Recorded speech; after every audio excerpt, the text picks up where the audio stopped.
ልጆች ታላቅ የውይይት ጥሪ እያሉ ነው ማለት ነው። ምንድን ነው የምትዋዩት? በምንድን ነው የምትዋዩት? አላህ ተባረከ ወተዓላ በተከበረው ቃሉ ላይ ወኢዛ ኻጠበሁም ልጃሂሉነ ቃሉ ሰላማ ጃሂል እያላቸው የዒባዱ ረሕማን ለውሸታችሁ። ይሄ የመጣባቸው ለምንድን ነው መሰላችሁ? አቂዳ ጊዜ ውይይት ተደርጎ አያውቅም። በአቂዳ ጉዳይ እኔ አራዳ ነኝ ወሰድኩና አቂዳ ላይ ግድግዳ ያደረኩት ቶፒኩን። ምክንያቱም አካለ ጎደሎ ነቢያት አላስተማሩም፣ አበዱ። አቂዳ ላይ እንዳትወያዩ ተብለዋል። ቢክራ ሚስትን ስታገባ ቀስ ብለክ አለሳልሰክ በቃ ያንን የስጋ ክፍል ቀስ ብለህ መቁረጥ መቻል አለበት። ልክ በምላጭ እንደምትቆረጠው ቀስ አድርገህ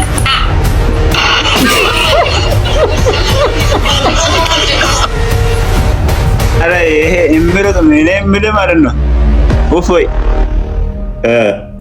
እምሮጥ ማለት ነው። ገነቱ ራሱ ቢከለክል ሁለት ሰው ትመድብበትና ከነሱ ጋር ይሮጥ ብለህ እሱ ስሮጥ ትገባለህ። ስቡ አሁን እነሱ እየሰበሰቡ ምንድነው እፎይ እፎይ እፎይ ነው የሚሉት።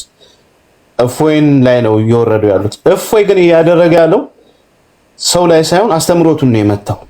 ኦኬ አስተምሮቱን ነው የተመታው። ሚሊዮንም ሰው ሰበሰባችሁ፣ ምንም ማድረጋችሁ፣ ገድላትም ከፈታችሁ፣ ምን አላችሁ? ባት የሆነውን አምላካችሁን አካለ ጎዶሎ የሆነው አምላካችሁን ልታድኑት አትችሉ። አስተምሮቱ ተበትኗል። በቃ ሰው ጥርጣሬ ውስጥ ገብቷል። ሙስሊሙ በሚሊዮን የሚቆጠር አስተምሮቱ ትክክል አይደለም እየነገረ ከፍላችኋለሁ ብሎ እየነገራችሁ በመካከላችሁ ያለውን ስንጥቅ አሳይተን ይሄን በየትኛውም መጽሐፍ በየትኛውም የክርስትና አስተምሮ ልትመልሱት አትችሉ። የፈለገ ብትጥሩ ማለት ነው። እፎይን ላይ ሳይሆን አስተምሮታችሁ ላይ ብታተኩሩ የተሻለ ይሆን ነበር። አስተምሮታችሁ ግን ላይመለስ ተሰብሯል ማለት ነው። ላይመለስ አለቀ።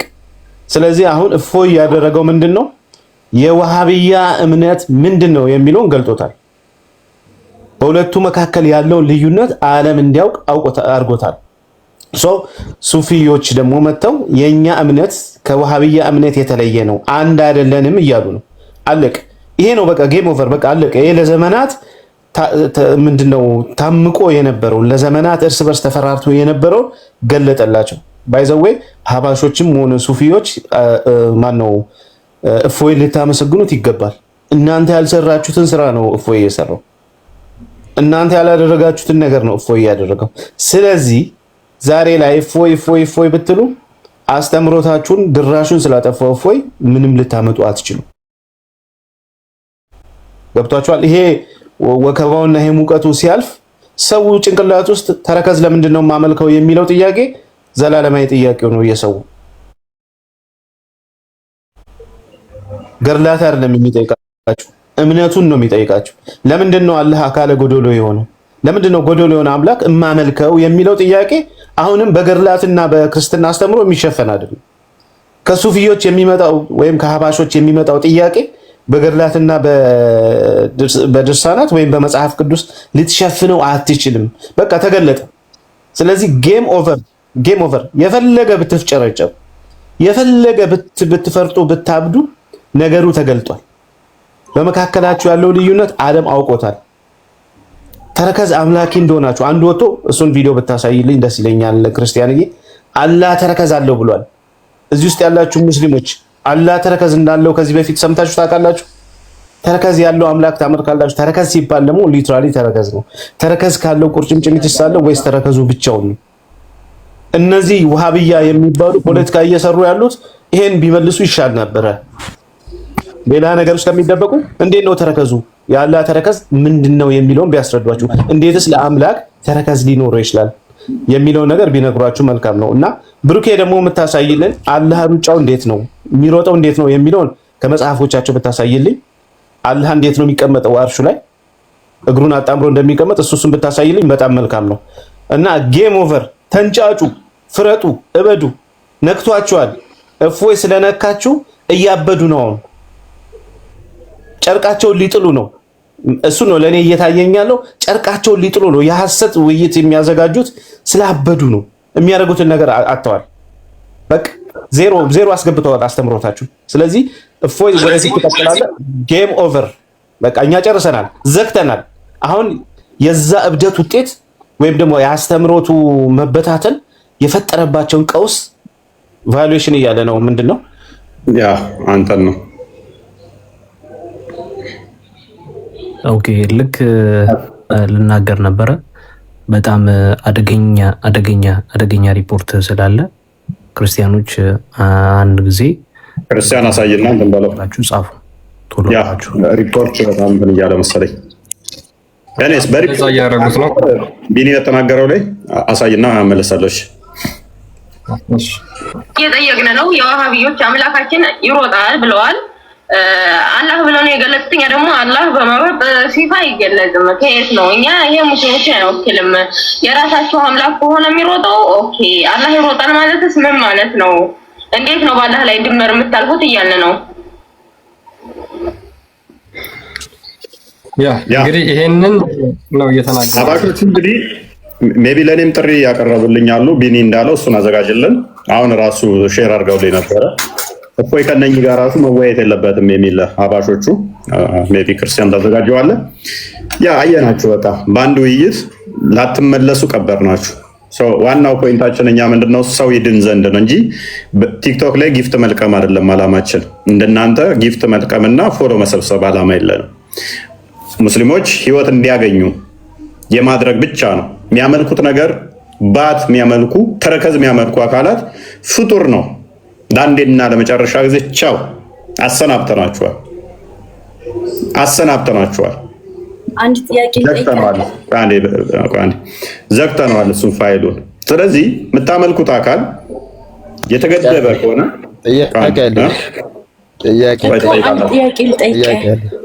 ትጠይቃላችሁ። ገና ነው ሰዓት እኮ። ቆይ ተረጋጉ። ግራና ቀኝ ያለው ፊትና ኋላ ያለው ከዛ ጭንቅላት ይኑረው አይኑረው ማይታወቅ ተረከዝ ብቻ የተገለጸለት እና ባት ተረከዝ ባት እጅ አንገት ይኑረው አይኑረው አላውቅም፣ ሆድ ይኑረው አይኑረው አላውቅም፣ ጀርባ ግን አለው። እነኚህ ፍጡራን የሚያካብቡት ከሆነ በስድስቱ ጋር የሚዋሰል ከሆነ ኪታብ ላይ ደግሞ ቁርአን ላይ ነው ያገኘው። እስኪ እሰጣለሁ፣ ችግር የለውም። እንዳለ አንተ አታምንም? ይሄንን አሳየኝ። ከየት ነው ያየው ይሄን ነገር? እሺ ቆይ አንዴ እቺን ቪዲዮ እንየና አንተ ያላምንም አንተ አንዴ ቀጥል። ከርሳ ፎይን ጠርተውታል ኢምራን ጋር እንድወያይ። እሱ እኮ ተነስላጅነቱንም አንብቦባቸዋል። አሁን ምን ሊነግሩት ነው? ከእናንተ በላይ ተረድቶታል። እሱ ጠይቁና አሁን ያ እሱ የእናንተን መጽሐፍ ከእናንተ በላይ አንብቦታል። ምን ልነግሩት? ምን ልታስረዱት? ውይይት ብለው ይጠሩታል። ከእናንተ በላይ ዋብያዎች መጽሐፍ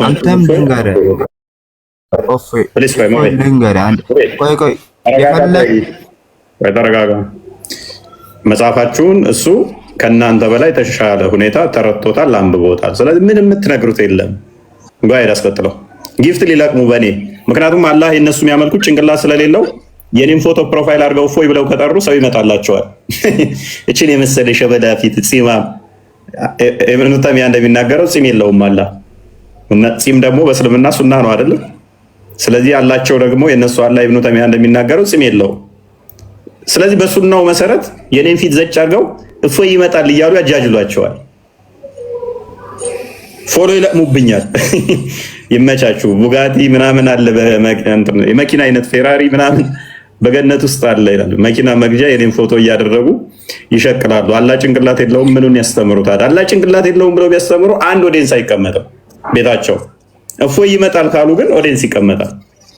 በዚህ ያታልሏቸዋል ማለት ነው። ምስኪን ጓይድ እነሱንም አንብቦባቸዋል። አሁን ምን ሊነግሩት ነው? ከእናንተ በላይ ተረድቶታል። እሱ ምን ልትጠይቁና ወይስ ምን ልነግሩት ነው? አቡ ሀይደርን ታልጠሩልህ እነዚህ ጋር ጊዜን አትግደል። እሱና ኢምራን ምንም ተነሱ በላይ ነው ያነበብከው የእነሱን መጽሐፍ። ስለዚህ እነሱ ጋር እንትን አትበል። እነኚህ ጋር ግን ልትወያይ የነቢዩን ስም ስለጠሩ ወይም አላህን ስላነሱ ብቻ ሙስሊም ናቸው ብለህ ሙስሊሙን ይወክላሉ ብለህ እስልምናን አትሳደብ። የምናገረው ነገር ይሄ ነው። ለፎ ያደርሱለት፣ አቡ ሀይደርን ይጥሩለት፣ ውይይት ተሆነ አቡ ሀይደርን ይጥሩልንና እንግዲህ የእሱ ተማሪዎች ናቸው። አቡ ሀይደርን ይጥሩልንና እሱ ጋር ተወያይ። እነኝህ ተዋቸው። እነኝህ ምንም የሚያውቁት ነገር የለም። ተውሱ የተለየ ነገር የለም። እሱን አይተው የለም። ተውሱ የተለየ የለም። ሸራርጉለት። ጊዜውን አይግደልነት ዝጋ። ሸራርጉለት። ለፎ ሸራርጉለት። ያ አባሾች በደንብ ተረድተዋቸዋል። በጣም የሚገርመው ነገር በደንብ ተረድተዋቸዋል። በደንብ ገብተዋቸዋል። እነኚህ ምንም መሀይም እንደሆኑ ምንም እውቀት እንደሌላቸው ጭንቅላት የሌለው አካል እግር አመልካለሁ ብሎ ሊሰብከኝ ማለት ነው። ኤሬስ ምላሽ ካላችሁ ኡስታዞቻቸው ይምጡና ያው እዚህ ጋር መጥተው መመለስ ይችላሉ። ከስር ሆነው ታብታብ አድርገው መማር ነው ያለባቸው። ሞሮፍ ውይይት ምናምን ከፈለጉ ግን ሪካርድ የሚያደርጉ እህቶቼ ስላሉ በትርፍ ጊዜያቸው እነሱ ይወያያቸዋል። ሜይ ቢ እድል እንስጣቸው ካሉ ሪካርድ የሚያደርጉት ከእነሱ የሚያልፉ ስላልሆነ ማለት ነው። የሚያነሷቸው ነገሮች በሞላ እኛ ቤት ላይ ሳምንት የሰማ የእነሱን ጥያቄዎች መመለስም ይችላል። የእነሱን አርጉመንት ማፍረስ ይችላል። ሰው ምላሽ እንኳን አንሰጣቸው። ማርክ ማይወርድ ምላሽ እንኳን አንሰጣቸው። ቪዲዮም አንሰራባቸው። አያስፈልጉም። ሜይ ቢ ቪዲዮ ራሱ መስራት ካስፈለገ አንድ ሴት ንጽጽር አረብ ሀገር ያሉ እህቶቻችን ስራ እየሰሩ አንዷን ለ3 መድበንላቸዋል። አንዷ ለ3 ምላሽ ትሰጣለች። እዚህ ቲክቶክ ላይ ውርውር ለሚሉ ለዋብያ ውሳቶች አንዷ ብቻዋን ለ3 ለሚያነሱት ካነሱ የረባ ነገር አነሱ አንዷ ብቻዋን ለ3 ትመልሳለች ማለት ነው። ለ3 ውሳቶች በቂ ነው። ጊዜያችን መንገድ ስላልሆነ ሜይ ቢ ያውቃል ካሉ ግን ወደፊት አቡ ሀይደር ጋር ከመጣ እሱን እናስተምረውና እንልከዋለን። ዳሴት ከዛ በዘለለ ፍጡር እግር የምታመልኩ ተረከዝ የምታመልኩ በጊዜ ራሳችሁን ከዚህ ህይወት ተረከዝ ከማምለክ ጭንቅላት አልባ አካል ከማምለክ ነፃ ልታወጡ ይገባል። ድራማ እየተጫወቱባችሁ ስለሆነ፣ ድራማ እየሰሩባችሁ ስለሆነ፣ ስለዚህ ድራማ እንዳይሰሩባችሁ ምን ልታደርጉ ይገባል? ቆም ብላችሁ ልታስቡ ይገባል። ኡስታዛችሁ ለአንዴና ለመጨረሻ ጊዜ አለ የሚባለውን ቲክቶክ ላይ ቀበር ነው ፔሬድ ተረከዛውን የምታመልኩ ይሄ ኡስታዛችሁ እንደዚህ ይላል። ወይ ከድር ትቀበላለህ? ተረከዝ የጠፋ ሰው ከድር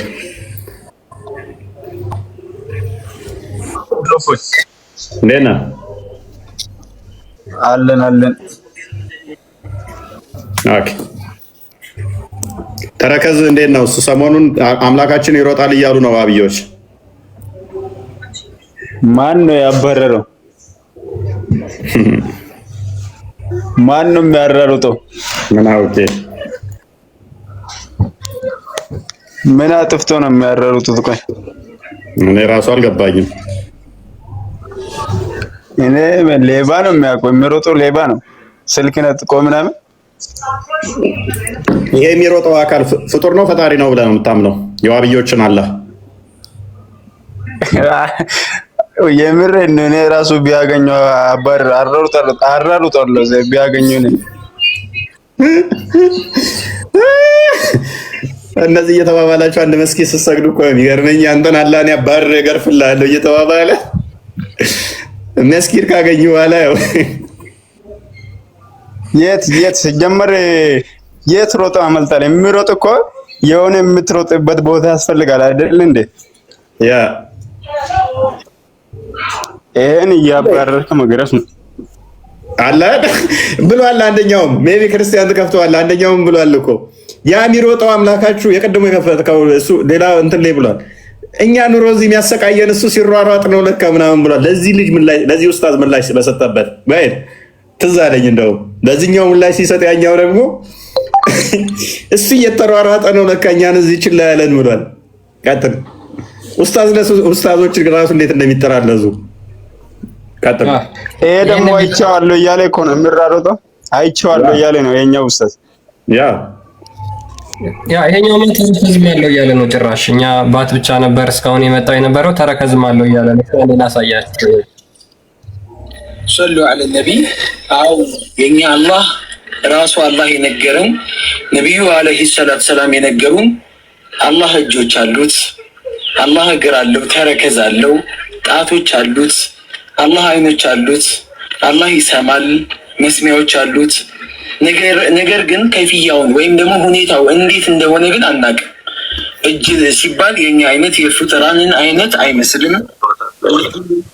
እነዚህን አካላት ሊትራሊ ከእግር ጥፍር ጀምሮ ሰውነት ላይ ያሉ አንዴ እስኪ እባክሽ አትባልጉስ በስዳት ከንፈር፣ አይን።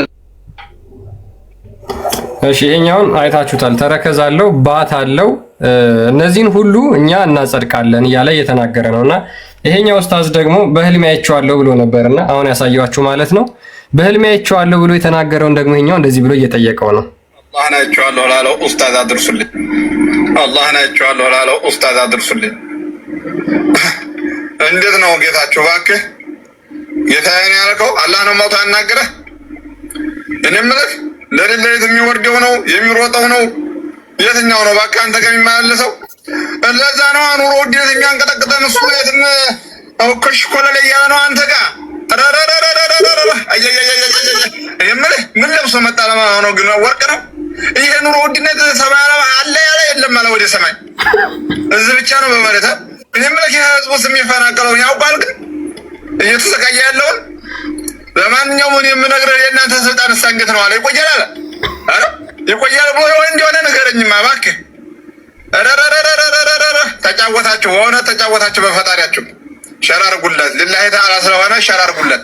ሻሃደተን ይዘህ ወደ አላህ ተመለስ። ከፍረሃል፣ ወደ አላህ ተመለስ። ሻሃደተን ይዘህ ወደ አላህ ሸራርጉለት። ኢየሱስ እንግዲህ ሁጥባ የሚያደርግ ነው፣ ያ የሚወጣው ሁጥባ የሚያደርግ ነው። ምንድነው? ኡስታዝ ነው። ይሄ ኡስታዝ ነው። ለዚህ ነው አሁን ያንኛው ደግሞ ምላሽ የሚሰጠው። ለኡስታዙ ነው ምላሽ እየሰጠ ያለው። ኡስታዝ አይደለም፣ ይሄ ኡስታዝ ነው። አዲስ አበባ ምን መስጊድ ነበረ፣ እዛ ሁጥባ ያደርጋል። እንግዲህ ምላሽ የሚሰጣጡት ኡስታዞቹ ራሱ አንዱን አንተ የምታመልከው በእግር እየተባባሉ ነው። ምኑ አሁን እንዴት ሊሆን ነው? እንግዲህ ኡስታዞቻቸው በዚህ መጠን የሚጠላለዙ ከሆነ ሌሎችም አሉ ክርስቲያን እንዲህ የሚጠላለዙ ከሆነ ኡስታዞቻቸው ምኑ እንዴት ይማር? ያንተ አምላክ ሽርሽር ወጥቷላ። ለዚህ ነው ኑሮ የተወደደብን። ፍጡር ነው። ሻዳ ያዝና ተመለስ። እንግዲህ አስቡ፣ መስጊድ ላይ ምን ይሆነን ሁጥባ የሚያደርገው እየተባባሉ ነው።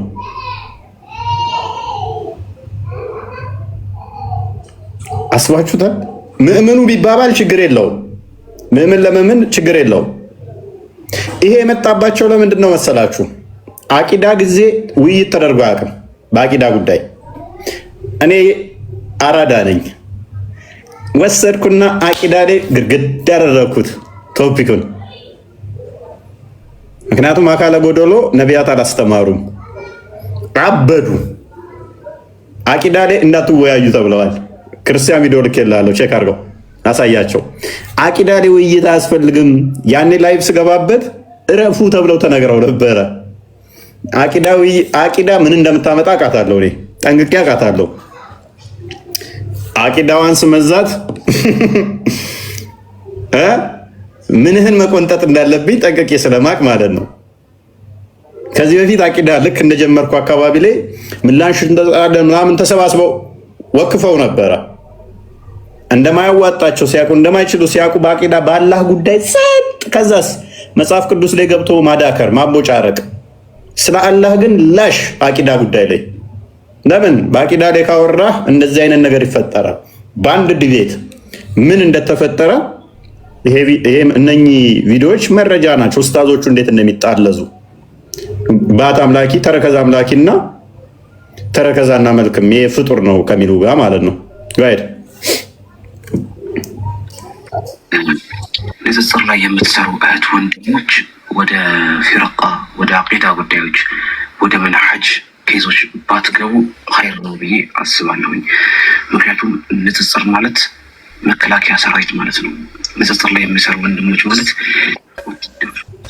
ዳር እንደሚያስጠብቅ ወታደር የዲኑን ዳር ድንበር የአንድ ሰው የመስለምና ያለ መስለም የክፍርናና የሻሃዳ ድንበር ጠባቂዎች በመስለምና ባለመስለም ውስጥ ያለውን ላይን ኬላ የምትጠብቁ እዛ ቦታ ላይ በርትሳችሁ የምትሰሩ የዲኑ ዳር ድንበር አስከባሪ በእርግጠኝነት አንተ ነህ ትክክለኛ ብሎ የሚያረጋግጥልን የለም። ብቻ ግን ሞካሪዎችን አላህ ሱብሓነሁ ወተዓላ አቅማችን በፈቀደው መንገድ ልንገዛው ሪማችንን እናዳብር ነው እንጂ የትኛው ዓሊም የትኛው ዑለማ አላህ ዘንድ ሙቀሪብ እንደሆነ አላህ ዘንድ ተወዳጅ እንደሆነ አስባለሁ። ምክንያቱም በተሰማነት መከላከያ ሰራዊት ያ እንግዲህ ምንድነው እያላችሁ ያለው ንጽጽር ላይ የምትሰሩ እህት ወንድሞች ወደ ያ እንዳትገቡ ነው ወደ እንትን ወደ አቂዳ ልክ አሁን ነው የሚያነሳቸው ጥያቄዎችን እነሱን ወደ መመለስ እንዳትገቡ። ያ ንጽጽር ምንድነው? እሱ ስትሰሩ አቂዳ ጉዳይ ከተነሳ ላሽ በሉ ነው። ላሽ በሉ ለምን አዋጣማ እንደዚህ ይበሏታል። ላሽ በሉ እያላቸው ነው። አምልጡ የመጣባቸውን አደጋ አይተውታላ። ይኸው የመጣባቸው አደጋ ነው። እሱ አቂዳ ላይ ከተነሳ አላህ ተረከዛለው እያልክ ጭንቅላት ይኑረው አይኑረውም ካልክ ውሃ በላ ይሮጣል ካልክ በኋላ ወዴት ነው የሚሮጠው? አናቅም። ይሄ አደጋ አለው። ኦኬ ወንድሞች መጥቶታል።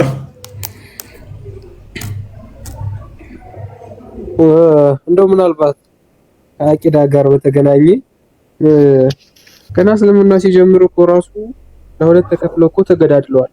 ታውቃላችሁ ይሄን አብዛኞቻችሁ እስልምና ላይ የምትሰሩ ልጆችም ሆናችሁ ትንሽ ታሪክ የምታጠኑ ሰዎች የእስልምና ቴዎሎጂ በጣም ፕሮግሬሲቭ ነው። መለኮታዊ መገለጥ ስላልሆነ ሁሉም እንደየመሰለው ስለሆነ የሚተረጉመው መጀመሪያ ቁርአንን በተመለከተ ራሱ የአላህ ቃል ፍጡር ነው ወይ ብሎ ጠይቆ ቅዱስ ዮሐንስ የሚባል ሰው የመጀመሪያው ፖለሚሲስት ነው። እሱ በእስልምናና በክርስትና ተዋስኦ ዙሪያ ማለት ነው። ዮሐንስ ዘደማስቆ የሚባለው ይሄንን ጥያቄ የመለሱበት መንገድ ግማሾቹ አዎ ፍጡር ነው ሲሉ፣ ግማሾቹ ደግሞ ፍጡር አይደለም አሉ። በዚህ ምክንያት ተገዳድለዋል እርስ በርሳቸው ማለት ነው። ከሰላም ጂሃድ ታውጆ እርስ በርሳቸው ተጨራርሰዋል።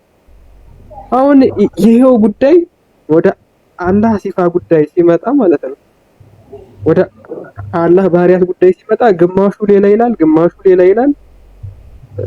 በዚህ ጉዳይ ራሱ አሁን ተከፋፍሏል። ሻግኒ ላይ ተገዳድለዋል። ይሄንን ታውቃላችሁ።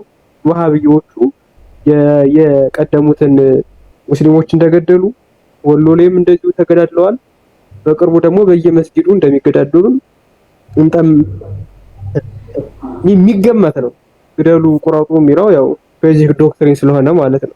አዲስ አበባ ውስጥ እንኳን ስንት የተጨፋጨፉ ሰዎች እንዳሉ በጣም በቀላሉ ቲክቶክ ላይ ሰርች አድርጋችሁ ማየት ትችላላችሁ። እና የአቂዳ ጉዳይ በጣም ሴንሲቲቭ ነው። ሴንሲቲቭ የሆነበት ጉዳይ ደግሞ ዴቨሎፕ ስላላረገ ነው። ቴዎሎጂያቸው ከጭን አልወጣም። ሙሉ ትምህርታቸው ያለው ጭን ውስጥ ነው። የወንድ ጭንና የሴት ጭን ውስጥ ነው። መለኮታዊ ነገረ መለኮት የሚነጋገሩበት ቴዎሎጂያቸውን ዴቨሎፕ የሚያደርጉበት ጊዜ የላቸውም። በዚህ ምክንያት ዛሬ ደግሞ ቴዎሎጂን ዲል የሚያደርግ ትውልድ ሲመጣ፣ ጭን የናቀ ትውልድ ሲመጣ ያንን ዲል ማድረግ ስለማይችሉ ገና ከዚህ የባሰ ቀውስ ውስጥ ይገባሉ። ገና ማለት ነው ከዚህም የከፋ ቀውስ ውስጥ ይገባሉ። ቪዲዮዎችን ዝም ብላችሁ እያያችሁ መታዘብ ነው። ከሚገቡት ልጆች ከሚመልሱት መልስም እያያችሁ ታዘቡ።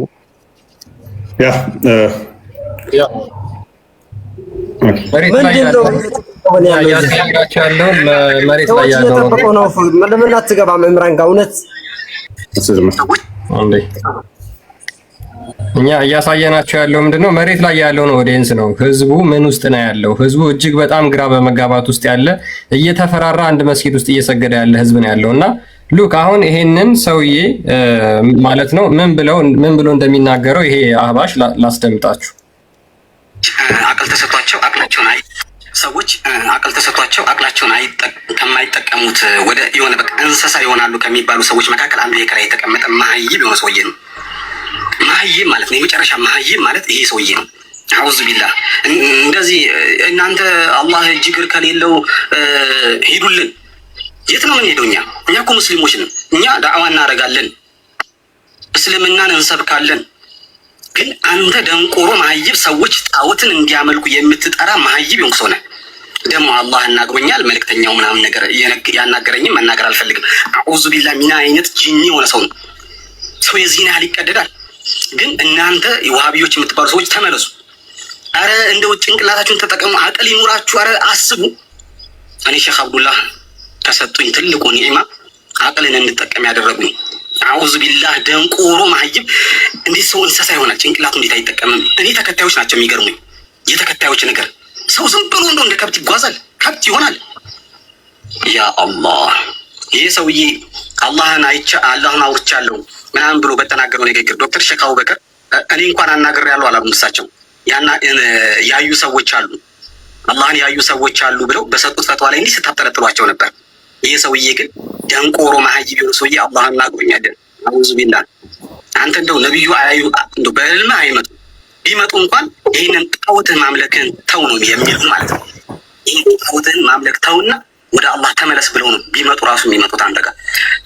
ይሄ ነው እንግዲህ መሬት ላይ ያለው ኦዲየንስ ይሄን ይመስላል። ለምን ትዋሻለህ? የሰው ንግግር ለምን ታመጣለህ? ውሸታም ለምን ትዋሻለህ? እንደዚህ አይነት ነገር ለምን ኡስታዝ ነው? የምን ውሸት ነው? ያኛው እኮ ኡስታዝ ነው። ሁለታችሁ ለሳዳምት ሎክ ኡስታዝ ነው ያንኛው። ሜቢ አካውንቶቹን በደንብ አሳያቸው። ተራ ግለሰብ አይደለም። ከኡስታዝ ጋር ነው ለዚህ እየተጠማለዙ ያሉት። ሁጥባ የሚያደርግ ነው ኡስታዝ አለላ ይባላል። ካስታወሳችሁ ከዚህ በፊት የዛሬ አመት ከምናምን አካባቢ ላይ ውይይት ጥሪ አቅርቦልኝ ነበረ። ይሄ ኡስታዝ ማለት ነው የውይይት ጥሪ አቅርቦልኝ እና እኔም ተቀብየው ነበረ። የውይይት ጥሪ አቀረበልኝ ራሱ ነው። ካቀረበልኝ በኋላ ከተቀበልኩት በኋላ እንደምንም ብለው ኖ መወያየት የለብም ንጽጽር አያውቅም አትችልም ምናምን ብለው ከለከሉት ማለት ነው። አስታውሳላችሁ? እሱ ነው አይደለ? ይሄ ኡስታዝ የውይይት ጥሪ አቅርቦልኝ ከዛ እንትን ከተባለ በኋላ በቃ ሴቶቹም ወንዶቹም አለቀሱ። ኧረ ጉድ ነው የምንሆነው፣ ኧረ አይሆንም መወያየት የለበትም ምናምን ብለው አስቀሩት ማለት ነው። አስከለከሉት። ኤኒዌይስ እና ታዋቂ ኡስታዝ ነው። በዚህ መጠን ነው የሚጠላለዙት። አንዳንድ መጽሐፍቶቻቸውን እናሳይ። አላህ የተገደበ ነው፣ አላህ ይደግማል ምናምን የሚሉትን ከሃይማኖታቸው ደግሞ እያወጣን ብናሳያቸው መልካም ነው። ያው ራሳችንም ዋና ማወቅ ያለባችሁ ምንድነው እሱ መመሪያ መጽሐፍቶቻቸውን ነው እኛ የምናሳየው። ከዛም ደግሞ የራሳቸው ኡስታዞች የሚያምኑትን ነው። ገድል ብትል ማንም የሚሰማ የለም። በአሁኑ ሰዓት ትቀልዳለህ እንዴ?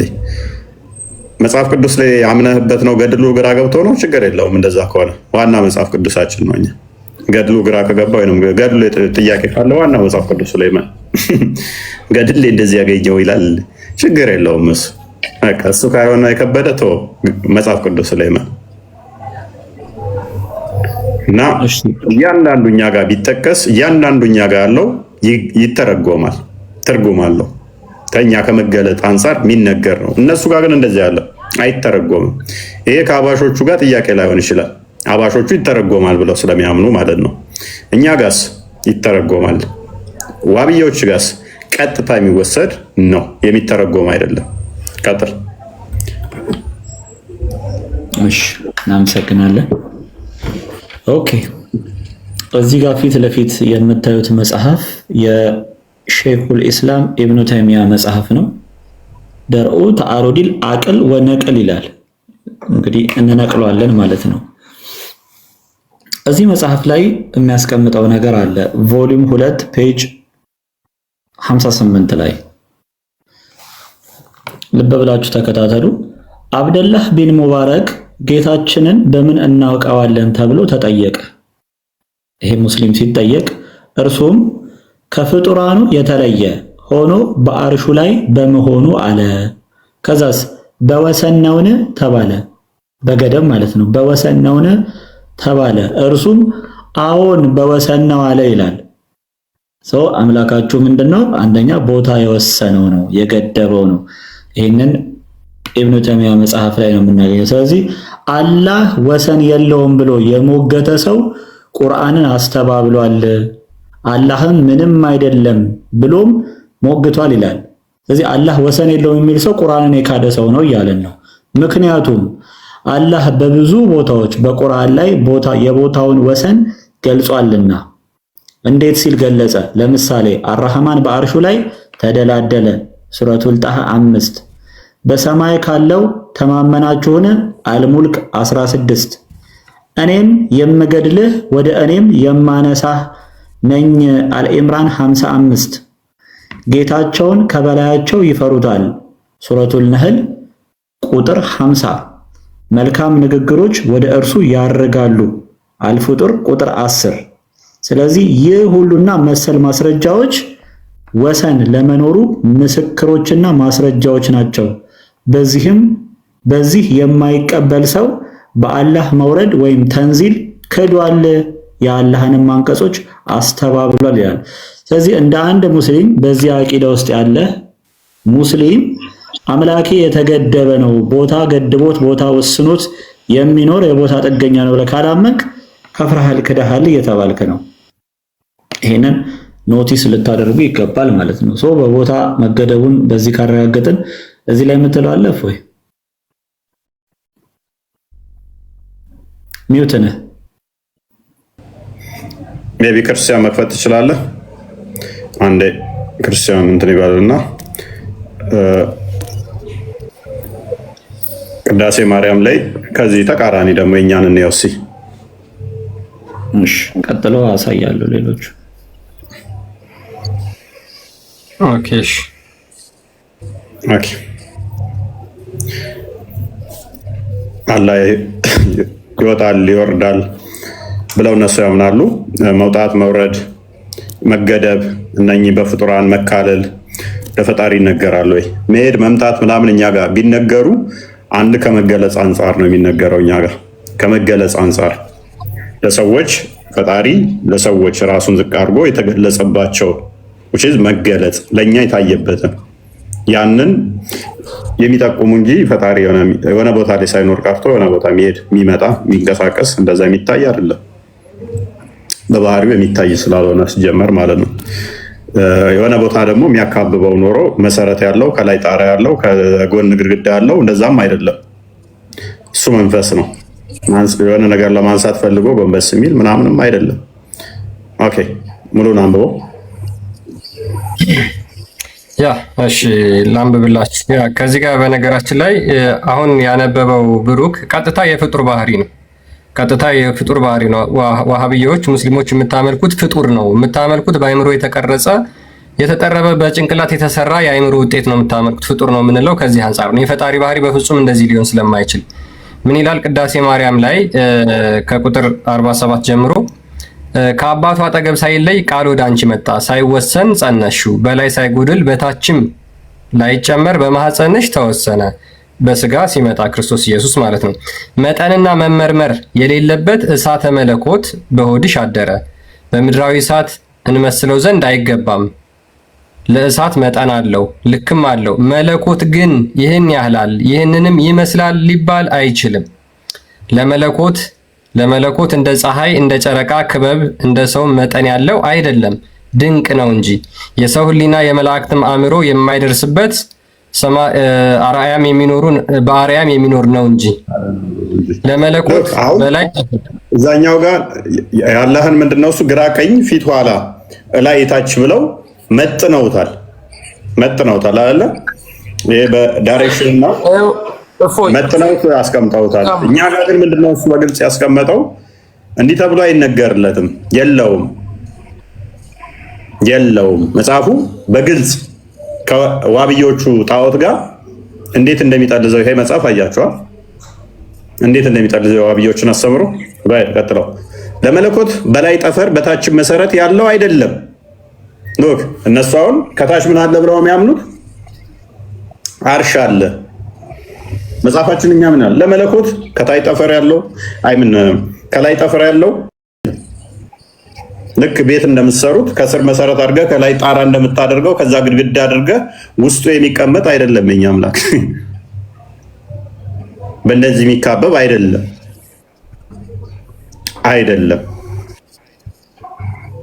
ቀጥል። ለመለኮት በምድር ውስጥ የሆነውን ያነሳ ዘንድ ማጎንበስ። ሉክ በምድር ውስጥ የሆነውን ያነሳ ዘንድ ማጎንበስ ራስንም ዝቅ ማድረግ ያለበት አይደለም። ለጴጥሮስ እንዳሳየ ሁሉ በእጁ የተያዘ ነው እንጂ ሁሉ በሱ ውስጥ ያለ ነውና ለመለኮት በሚታይ ሁሉ ኒውት ቢኒ ለመለኮት በሚታይ ገንዘብ በሚወሰንም ገንዘብ ደረትና ፊት ኋላም ጀርባም ያለው አይደለም። ለመለኮት ፊት በሚታይ ገንዘብ ሉክ አላህ ይታያል። አሁን ማይታየው ተደብቆ ስላለ በርቀት ስላለ ከስሩ መሰረት ስላለው ነው። ለመለኮት እሳ በሚታይ ገንዘብ በሚወሰንም ገንዘብ ደረትና ፊት ያለው ኋላም ጀርባም ያለው አይደለም። በነድ እሳት የተሸፈነ ነው እንጂ ነድ እሳት ግን እርሱ ነው። መለኮትስ ንጹህና ጽሩይ ብሩህም ነው ይላል። ስለዚህ ለመለኮት እንደ ፍጡራን እንመስለው ዘንድ ፊት ኋላ ግራ ቀኝ የምንለው አይደለም። መምጣት መሄድም ለመለኮት በባህሪ አይነገርም። መቀመጥ፣ መነሳት፣ መሄድ፣ መቆም እነኚህ ሁሉ እንደማይነገሩ ለመለኮት ከዚህ መረዳት ትችላላችሁ። ኦኬ ዶክተር ካሊድ ሶሪ ከድር ነው የሚለው። ሁለት ከድሮች ስላላችሁ ዲአር ከድር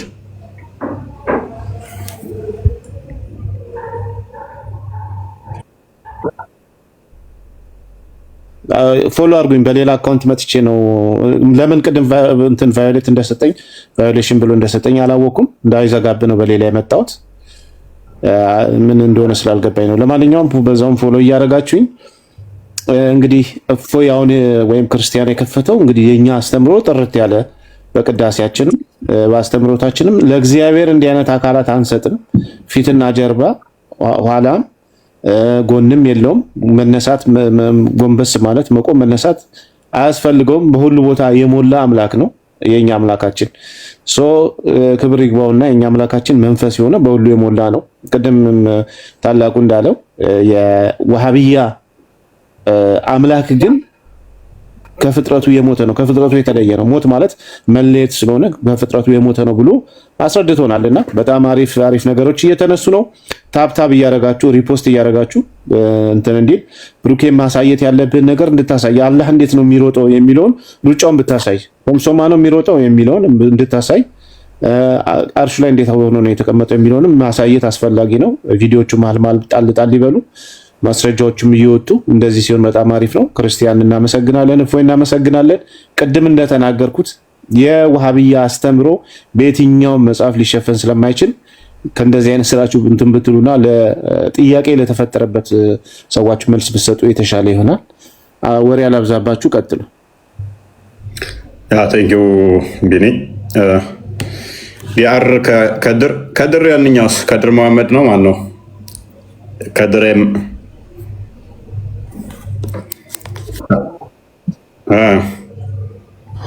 ይሰማል። እንዴት ነው? አለን አለን። እንዴት ነው? ተረከዝ ታመጣለህ? ስለምሮጦ ነው። ኧረ በእናትህ ምን የሚሮጦ የራሱን ነፍስ ለማዳን እየሮጠ እንዴት አመልኳለሁ? ለምንድን ነው የሚሮጠው? ነፍሱን ለማዳን ነው እንደሚሮጠው። በተረከዙ ገሃነም ውስጥ አናት ላይ ነው የሚቆምብህ። እንደዚህ ላልከው ገሃነምን ይረግጣታል ብለው ያምነው የለ። አይ ምን እንዳረገ እኮ ቢነግሩን አሪፍ ነው።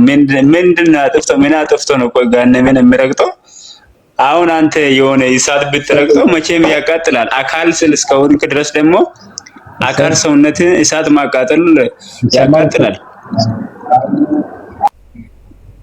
ስለዚህ ይሄ ምን አጥፍ የሚቃጠል የሚሮጥ ይሄ ምን አምላክ ነው? ዋሃብያዎችን ጠይቅ። መስጊድ ላይ አትጠያየቁም እንደ እነዛ ተባብላችሁ? አረ ከጠየቅ እዛ ትቆልፋለህ። ያባ ቀልድ ነው። ቀይ መስመሯን ነው የተጫንኩባችሁ። ቀይ መስመሯን ተጫንኳት አይደል? ውይይታችንን አይተዋል። ይሄ አብደላ አረሪ ነው ይላኩ ብሎ እዛው እየተቆለፋለህ። ስማ እኔ ቀይ መስመሯን ተጫንኩት አይደል? አሁን እንዴት ነው? ሰሞኑን አላየህም? ውይይቱ ጦፏላ። በቃ አሁን እኮ ታወቀ፣ ምን እንደሚያመልኩ ስለታወቀ አሁን አብዷል። በቃ ምን እንደሚያደርጉ ግራ ገብቷቸዋል። በእርግጥ አብዷል በእውነት ያ ተቆለፋታል አላ ተረከዝ ነው የምታመልከው ጭንቅላት አለ የለውም ብለህ ብትጠይቅ ስትወጣ ትደረግና እዛ ምንድነው አንተ እንደዚህ አይነት ጥያቄ አልተገለጠም ነው የምትለው። መስጊድ ውስጥ ቢጠይቁም አልተገለጠም ነው እንጂ እንደዚህ ካልክ ትቆልፋለህ። ስለዚህ ዝም ተባብለህ ነው የምታርፈው ማለት ነው። አዎ አልተገለጠም ብለህ ታዲያ ማታምነውን አላህ እንዴት ነው እሱ ተረከዝ ነው እግር አለው ምናምን ሲል ጭንቅላት ይኑረው አይኑረው አላቅም እያለህ እንዴት ነው የምታዳምጠው? ያንተ አካል ያልሆነ የሚዘላብድ እዛ ሄድና ነው ምን ብለህ ነው የምታመልከው? ካዳ አረ ይሄማ እኔ ጭንቅላት አይኑረው ይኑረው የሚታወቅ ነገር እንዴት ምን ብዬ አመልከዋለሁ? ይሄ ማራሮጥ ነው። ይሄን እየሮጠ ነው ራሱ ማራሮጥ ነው። ይሄ ባይዞ ጥሩ ጥቅም ጠቅሚያችኋለሁ እኔ አሁን የተደበቀው በደንብ አድርጌ ገለጥኩት። አሁንማ ማንነታቸው ታውቋል እኮ ምን አምላኮች እንደሆኑ። ክርስቲያን አንዴ ክፈተው። እነዚህ እየተጨረጨሩ ነው። እፎይ እንደዚህ ሊያደርገን ነው ባካችሁ ንቁ፣ ሊከፍለን ነው በቃ ሊለየን ነው ምናምን እያሉ እያለቀሱ ነው። አሁንማ ጉዳቸው ወጣ። እውነት አሁን በዚህ የመጨረሻ ውይይት ያደረጋችሁበት ማንነታቸው ስለታወቀ በጣም ተጨንቀዋል። የድራማ ማዕት እየተሰራ ነው። ያ ቀጥል። ከዚህ በፊት እፎይ በአቂዳ ጉዳይ መግባት እንደጀመርክ ማለት ነው የተናገርካት ንግግር ነበረች። ያቺ ነገር ተሸፍና የምትቀር መስሏቸው ይሄን ተናግረው ነበር። አንፎርቹኔትሊ ግን አንተ ሙሉ ለሙሉ ትንቢትህ ሰርቷል ማለት ነው። እና ይሄንን የአቂዳ ጉዳይ የገባንበት የመጀመሪያው ቀን አካባቢ የተናገርካቸው ንግግሮች ነበሩ። ፕሮግራም ይዘን ገባን። ከዛ በኋላ ፕሮሰሱ አሁን እንደምታዩት ነው። አዳምጡት እስኪ። ይሄንን የእፎይን አስቀያሚ ንግግር ላሰማችሁ ተመልከቱ። ለሁለት እንሰነጥቀዋለን። ከዛ በኋላ እድሜ ልክ ስትባሉ እርስ በርሳችሁ ትኖራላችሁ። ደግሞም እናሳካዋለን፣ ደግሞም እናደርገዋለን። ዋና እቅዳችንና ዓላማችን እስልምናን ሁለት ማድረግ። እስልምናን አንተ አይደለም ከአንተ በፊት የነበሩት በስንት ቢሊዮን ዶላር መድበው እንኳን ለመከፋፈልና ለማጥፋት ያልቻሉት እምነት ነው። ነገር ግን አንተ የሃይማኖት መምህር ነኝ ብለህ ወደ እኔ እምነት ሰዎችን እጣራለሁ ብለህ ስለሌላ እምነት እፎይ በአንድ ላይቭ ምስቅልቅላቸውን አውጥቶ እነሱ ሚሊዮን ዶላር አውጥተው ባይበትኑትም እፎይ በአንድ ላይቭ ዲቤት ይሄንን አድርጎታል። ላሳያችሁ እስኪ ይሄን ቪዲዮ። አልተበታተናችሁም፣ አልተሰነጣጠቃችሁም፣ አልተበጣጠቃችሁም። ኔክስት ሰይፍ ነው የምትማዘዙት። ማርክ ማይ ወርድ። አሁን ደግሞ ይሄን ነግሬያችኋለሁ። በሰላም መስጊድ ለዩ፣ መጅሊስ ለዩ። ዋብያዎች ገዳይ ናችሁ። ስለዚህ አብረህ አቀጥላትም እያስመሰልክ ሙስሊም ነን እያልክ ድራማ እየሰራ አቀጥላትም። ዋብያ ነግሬሃለሁ። ዋብያ አቀጥልም አትቀጥሏትም። የክርስትና መጽሐፍ እያንቦጫርደክ ክርስቲያኖችን ሆነ ቦታ ትገልና ጅምታ 30-40 ክርስቲያን ትገልና ከዛ ደግሞ እንዳይነቃብህ ሌላ ቦታ ላይ 1-5 ሀባሾችን እየገደልክ ሙስሊምም እየተገደለ ነው ምትል ዋብያ አልፈታህም። ትለያታለህ። ትንቢቴ ነች። ትንቢት ተነበይኩ ልበል እንዴ? ደግሞ የዛሬ ዓመት አካባቢ የተናገርና አንደሻ እስኪ ይሄንን ቪዲዮ ተመልከተው። አህባሾች ታላቅ የውይይት ጥሪ እያሉ ነው ማለት ነው። ምንድን ነው የምትዋዩት? በምንድን ነው የምትዋዩት? አላህ ተባረከ ወተዓላ በተከበረው ቃሉ ላይ ወኢዛ ኻጠበሁም ልጃሂሉነ ቃሉ ሰላማ፣ ጃሂል እያላቸው የዒባዱ ራሕማኖች ሲፈታቸው ምንድን ነው? ጃሂሎች ሲያናግሯቸው ቃሉ ሰላማ ብሎ የሚሄዱ ከእናንተ ከጃሂሎች አላህን ከምትሳደቡ ማለት ነው። ለአላህ የማይገባውን ባህሪ እየሰጣችሁ የሚገባውን ባህሪ የምትክዱ ከሃዲዎች ማለት ነው። ነቢዩ ሰለላሁ ዐለይሂ ወሰለም ላይ የምትዋሹ ዋሾች ማለት ነው።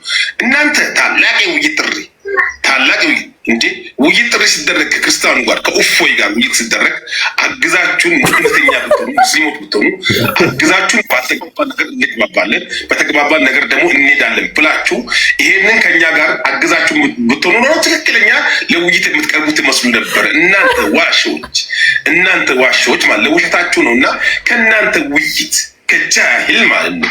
እናንተ ጋር ጫት ሐላል ነው፣ ድቤ ሐላል ነው፣ ጨፈር ሐላል ነው። ሴትና ወንድ አንድ ላይ ተቃይቶ መጨፈር ሐላል ነው።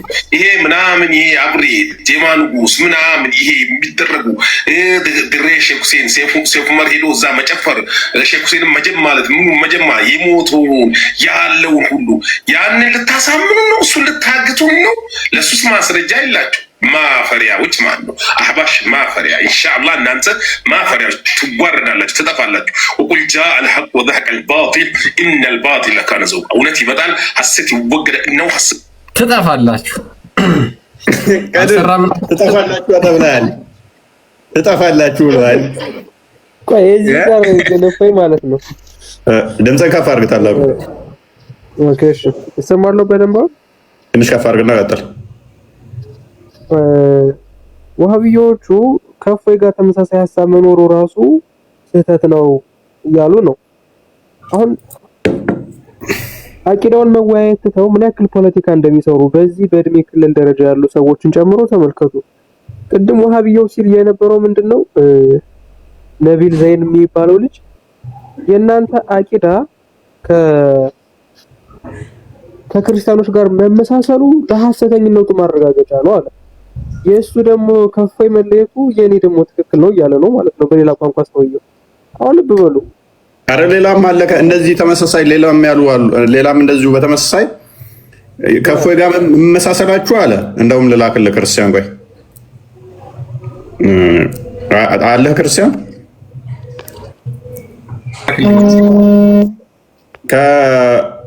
ከመመሳሰሉ እንትን ነው አለ። በቃ እኛ ማሻአላ አላሁ አክበር እኛ ትክክለኛ ቂዳ ላይ እንዳለን የሚያሳይ ነው አለ። እናንተ እፎይ የኛን ጣዖት ማለቱ ፍጡር ነው ማለቱ፣ እናንተ ደግሞ አዎ ፍጡር ነው ብላችሁ መደገፋችሁ እኛ ትክክል መሆናችን ነው። ምን አይነት እኮ የወረዳ እንትን እንደሆነ ማለት ነው አርጉመንታቸው ራሱ። ሰላም ነው እፎይ አንዴ ሜቢ ታላቁ ካልጨረስ ቪዲዮ እዚህ ጋር ተዘጋጅቷል። ቪዲዮውን አስከትለው ጀመር ማለት ገስት እያስገባ የምታስወርዳቸው አንተ ነህ። እሺ ፈቲ አንዴ ኦኬ ቀጥል። ያ በነገራችን ላይ የውሃብያ ጭንቅላት እኔ ይቅርታ አድርጉልኝና በጣም ለዚህ ንግግሬ ከአህያ ጭንቅላት አይሻልም። ሎጂካቸው እንኳን ምን አይነት እንደሆነ አዳምጧቸው። ደገፋችሁ ወላሂ እፎይ እናንተ መደገፉና እናንተ እፎይ መደገፋችሁ ወላሂ አልዓዚም በቂ መልስ ነው።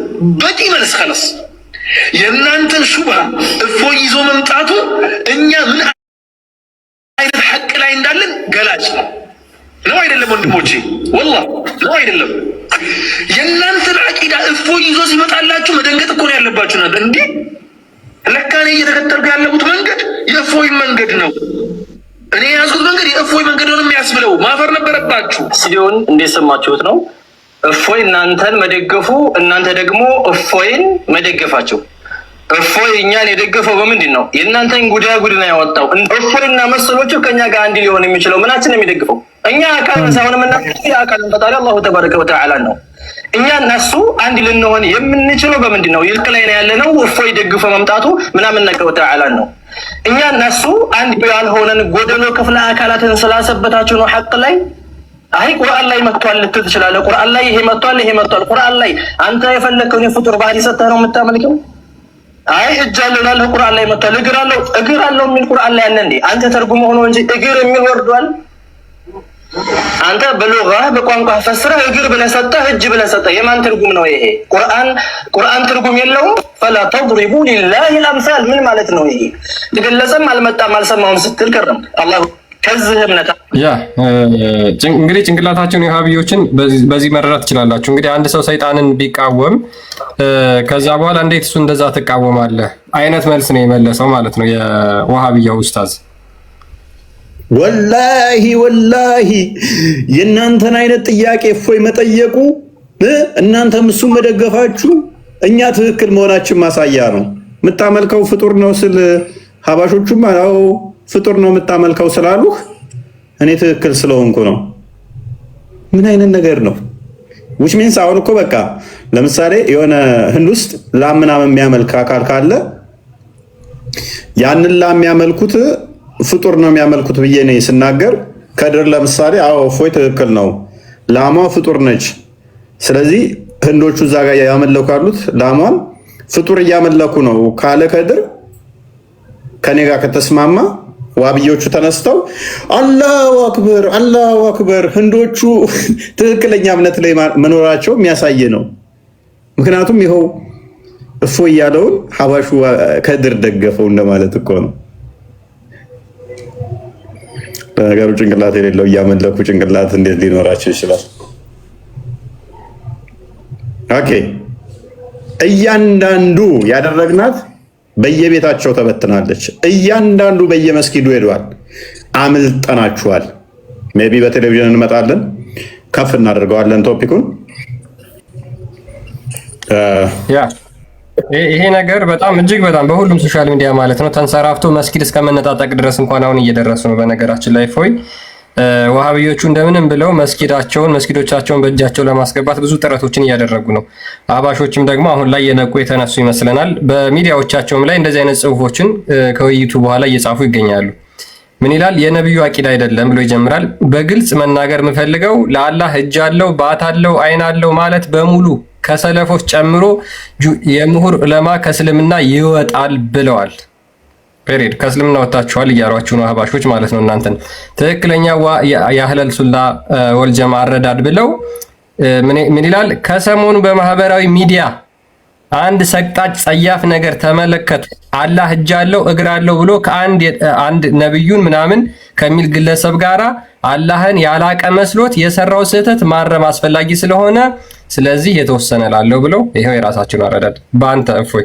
አንተና ያ ኡስታዝ ባደረጋችሁት ማለት ነው በሚዲያዎቻቸው በቴሌቪዥኖቻቸው በዩቲዩቦቻቸው በማንኛውም በዚህ ይሄንን ለመመለስ ጥረት እያደረጉ ነው ይሄው ውጤቱ ይሄ ነው ይሄ ነው ውጤቱ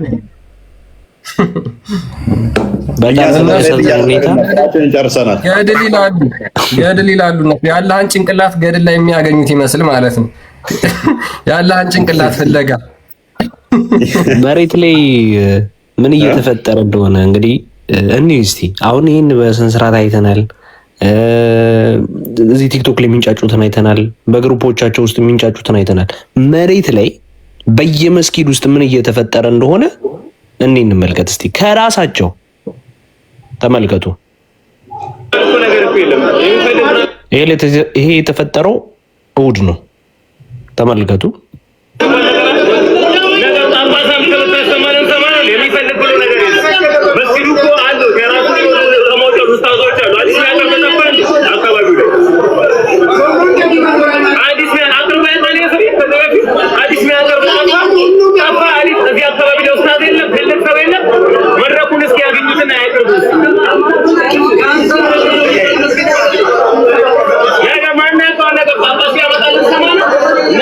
እንዳይዘጋብን በጣም እንትን አላሳየው ይሄ አሁን በጣም ወደ ኤክስትሪም ወደ ሆነ ነገር ነው እየሄደ የሚቀጥለው ውስጥ ነው የተባደር ወደ ጠብ ስገባ የዛሬ ዓመት ነው አስታውስ አንደኛውን አንስተው እኮ እንዲህ ነው የወረወሩት ከፎቅ ላይ እንዴ በጣም የሚያስጠላ ነገር ነው ከዚህ በኋላ እነዚህ አንስተው ወረወሩ ሰላት ሊሌዶ ባይዘ መስጊድ ውስጥ እኮ እነ ኡስማን እኮ የተገዳደሉት እኮ አይ ቲንክ ኡስማንም መስጊድ ውስጥ የተገደለው አሊም እንደዛው ነው አሊም እንደዛው መስጊድ ውስጥ ነው የተገደሉት እዛው በሙስሊም ማለት ነው ሰላት እያለ በሸቦላ ያው መርዝ በተነከረ ሸቦላው መርዝ ውስጥ ነክሮት ከዛ ጭንቅላቱ ላይ ሙስሊም ሆኖ ማለት ነው ሙስሊም ነው የሚለው የክር እንትና እኮ ሃይማኖታቸውን አሁን በደንብ ጠልቀው ስለማያውቁት ዝም ብለው እንደ ከብት ሲነዱ ኖረው አሁን ውስጡ ሲነካ በቃ መፈረካከስ ጀመረ ማለት ነው።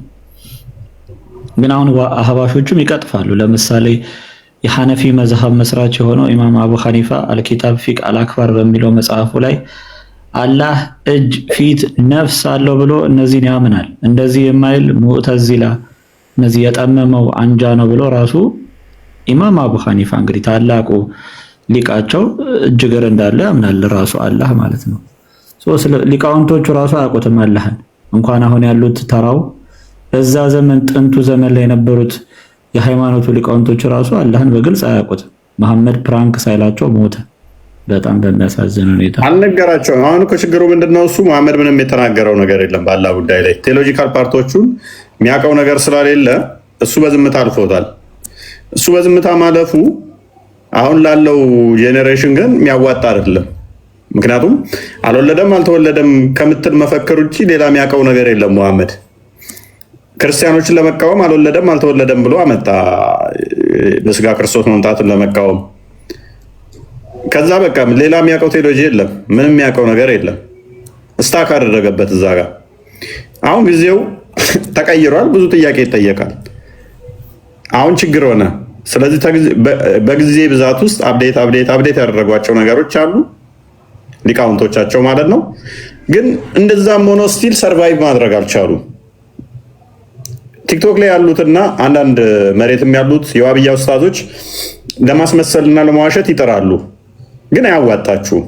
ተረከዝ ማምለክ ጭንቅላት የሌለው አካል አምላካችን እስቲ ኮንፊደንት ይኑራችሁና አምላካችን ተረከዝ ነው ጭንቅላት ግን ይኑራው አናቅም እያላችሁ እስቲ አስተምሩ። ፍራንክሊ ስፒኪንግ የኔም ፎቶ አድርጋችሁ በእኔ ስም የምነግዱትን ኑ ሳህል ሰው ቁጭ ብሎ ያዳምጣችሁ እፎይ ይመጣል እፎይ ምናምን እያላችሁ እንደምትጠሩት ሰው እንደምትሰበስቡት አምላካችን ጭንቅላት ይኑራ አይኑራ አናቅም ተረከዝና ባጥን ያለው እያላችሁ ብታስተምሩ ማንም ሙስሊም ቁጭ ብሎ አያዳምጣችሁም። እንኳን ክርስቲያን ሊያዳምጥ ምን አይነት ወረረ የሆነ ነገር ነው የምታስደምጡም ብሎ ጥሏቸው የሚወጣው።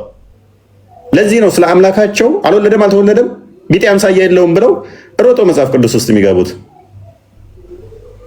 ለዚህ ነው ኦኬ እሺ ፎር ሴክ ኦፍ አርጉመንት እኛ የፓርት እንደዚህ በሚታይ ፓርቶች ፈጣሪ የተከፋፈለ ነው ብለን ባናምንም ፎር ሴክ ኦፍ አርጉመንት ግን እንስማማና እናንተ እንደምታመጡት አለው ብለን ብንስማማ እናንተ እንደዛ ነው? እናንተ እንደዛ ነው ወይንስ አካለ ጎደሎ ነው? እናንተ ከራስ ፀጉር እስከ እግር ጠፍር እኔ አለው ብለን ብንስማማላችሁ እናንተ እንደዛ ነው? እናንተ እኮ አካል ጎደሎ እኮ ነው ስቲል እያመለካችሁ ያላችሁ። አካል ጎደሎ ነው። እንዴት አካል ጎደሎ? ተረከዝና ባት ሰው ለማምለክ ጭንቅላት ይኑራ አይኑራ አላቅም። ነቢያትና መልእክተኞች ግን ከ124,000 ያላነሱ ተልከዋል። እና እነኚህ ሁሉ ነቢያትና መልእክተኞች ከ124,000 በላይ የመጡት ያስተማሯችሁ ስለ ተረከዝና ስለ ባት ብቻ ነው? ሰው እንዴት ባትና ጭንቅላት ይኑራ አይኑራ አላቅም እያለ ተረከዝ ላይ እርግጠኛ ይሆናል? አንደኛው ብሏል እንደውም የሆነ ግጥም የሚገጥም ነገር እንዴት ሰው አምላኩን ጭንቅላቱ ላይ እርግጠኛ ሳይሆን እግሩ ላይ እርግጠኛ ሆኖ ይከተላል አለ። ሀባሽ ነው። ቢያንስ ጭንቅላት አለው እርግጠኛ ነኝ፣ እግሩን ግን እንጃ እኔ ቢል ይሻላል አለ። እግሩ ላይ እርግጠኛ ሆኖ ጭንቅላቱ ላይ ግን እርግጠኛ አይደለም።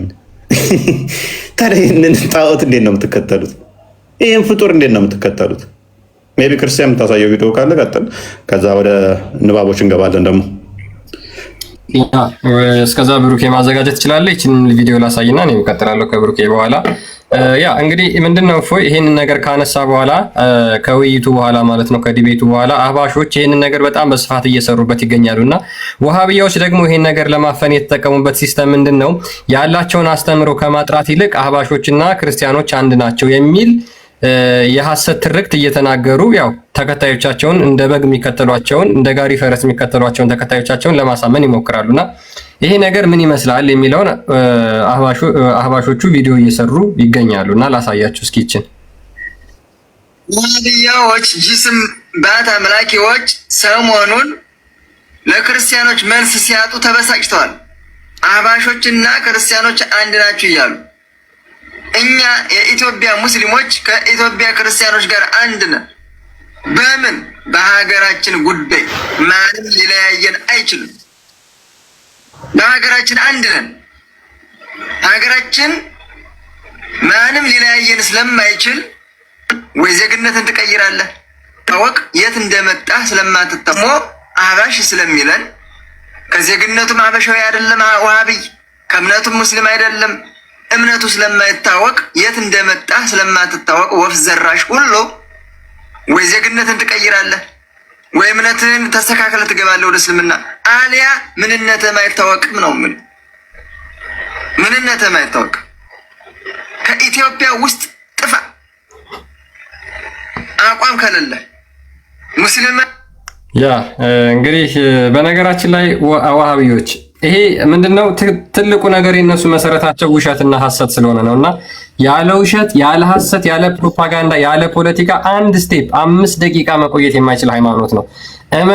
እመኑኝ ይሄ በዚያ አካሄዳቸው ደግሞ ይሄንን አካሄዳቸውን ትናንትናም የቀጥለውበት ነበረ፣ ዛሬም እየቀጠሉበት ነው፣ ነገም ደግሞ ያደርጉታል።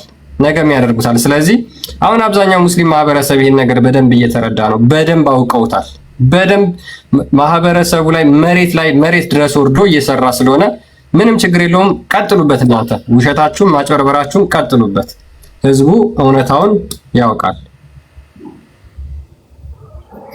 ያ ዋናው ምንድነው እሱ እኔ በጣም ብዙ ሙስሊሞች አሁን ላይ እየተማሩ ነው። ብዙም ጥያቄ ይሄ ነገር ጤናማ እንዳልሆነ ገብቷቸዋል። ጤናማ እንዳልሆነ ተረድተውታል። ስለ ራሳቸው አምላክ ሳያውቁ ክርስትናን ዝም ብለው የሚያንቦጫርቁ የሚሳደቡ ባለጌ ኡስታዞቻቸውን አንደኛው ብሏል። እንደውም ጠብደል እዚህ ጋር ይሰማል። ባለጌ ተሳዳቢዎቻቸው ምንድነው ብሏል። ኤኒዌይስ ክርስቲያን እንትና የከፈትከውን ቀጥል። እሺ ቻልም እንደፎይ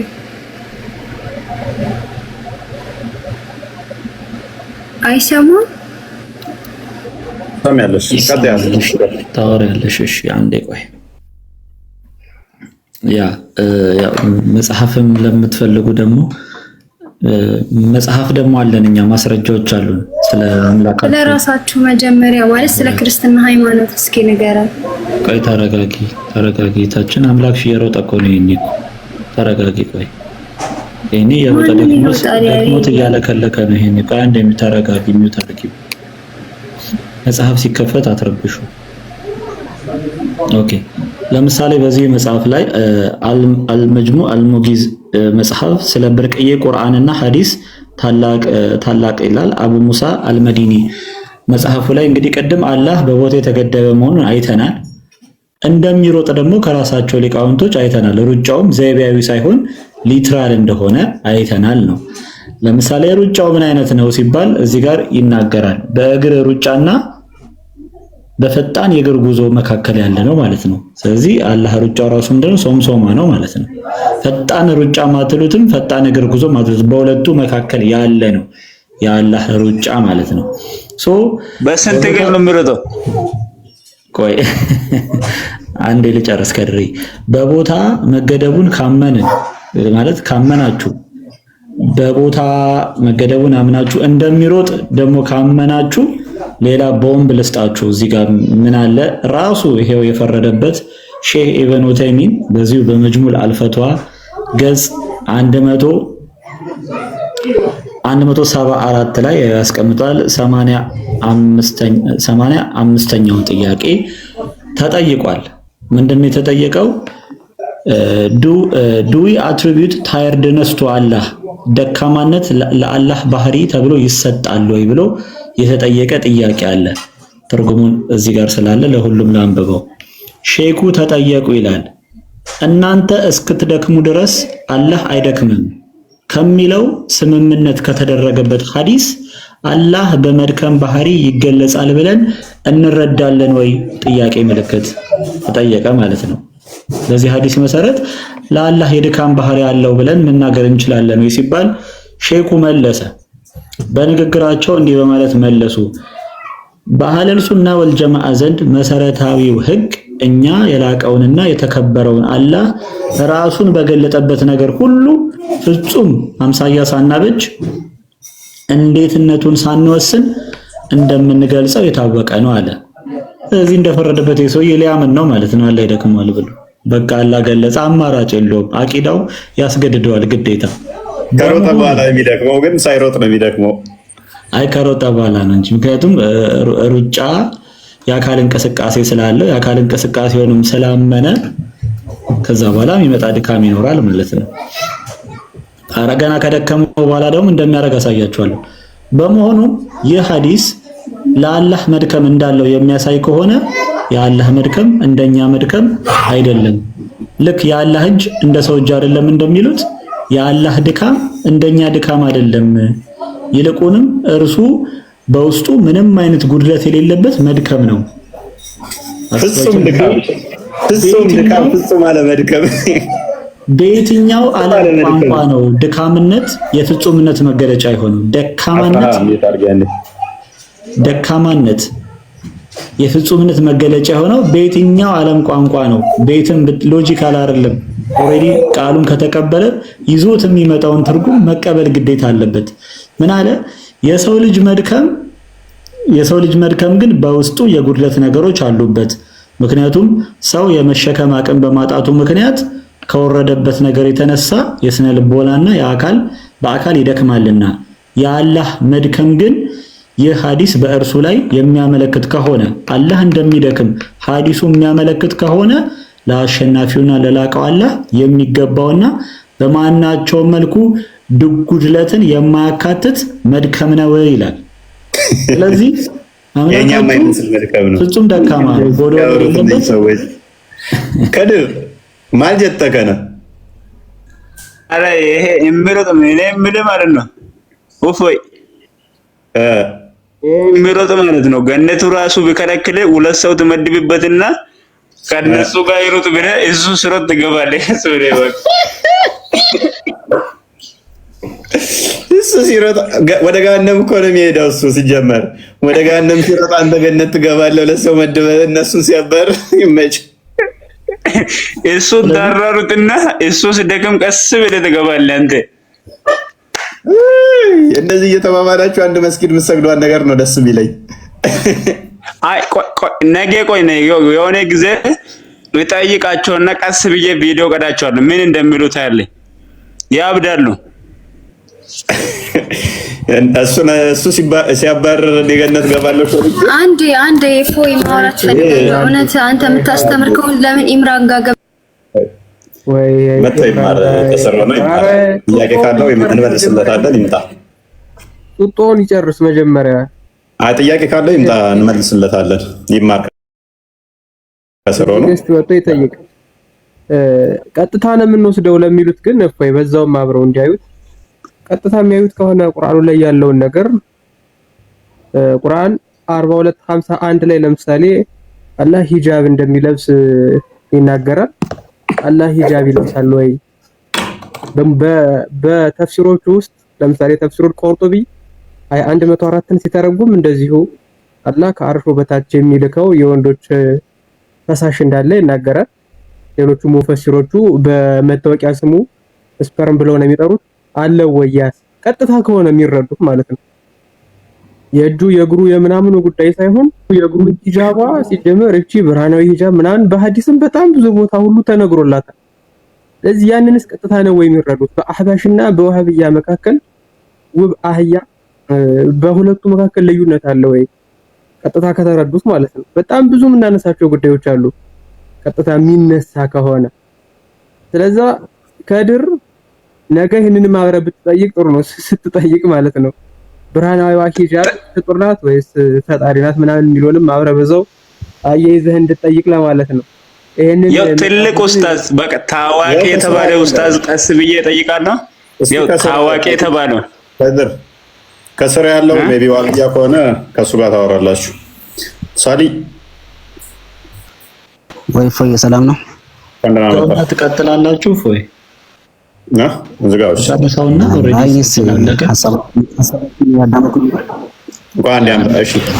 አንድ ደቂቃ መጠየቅ እችላለሁ?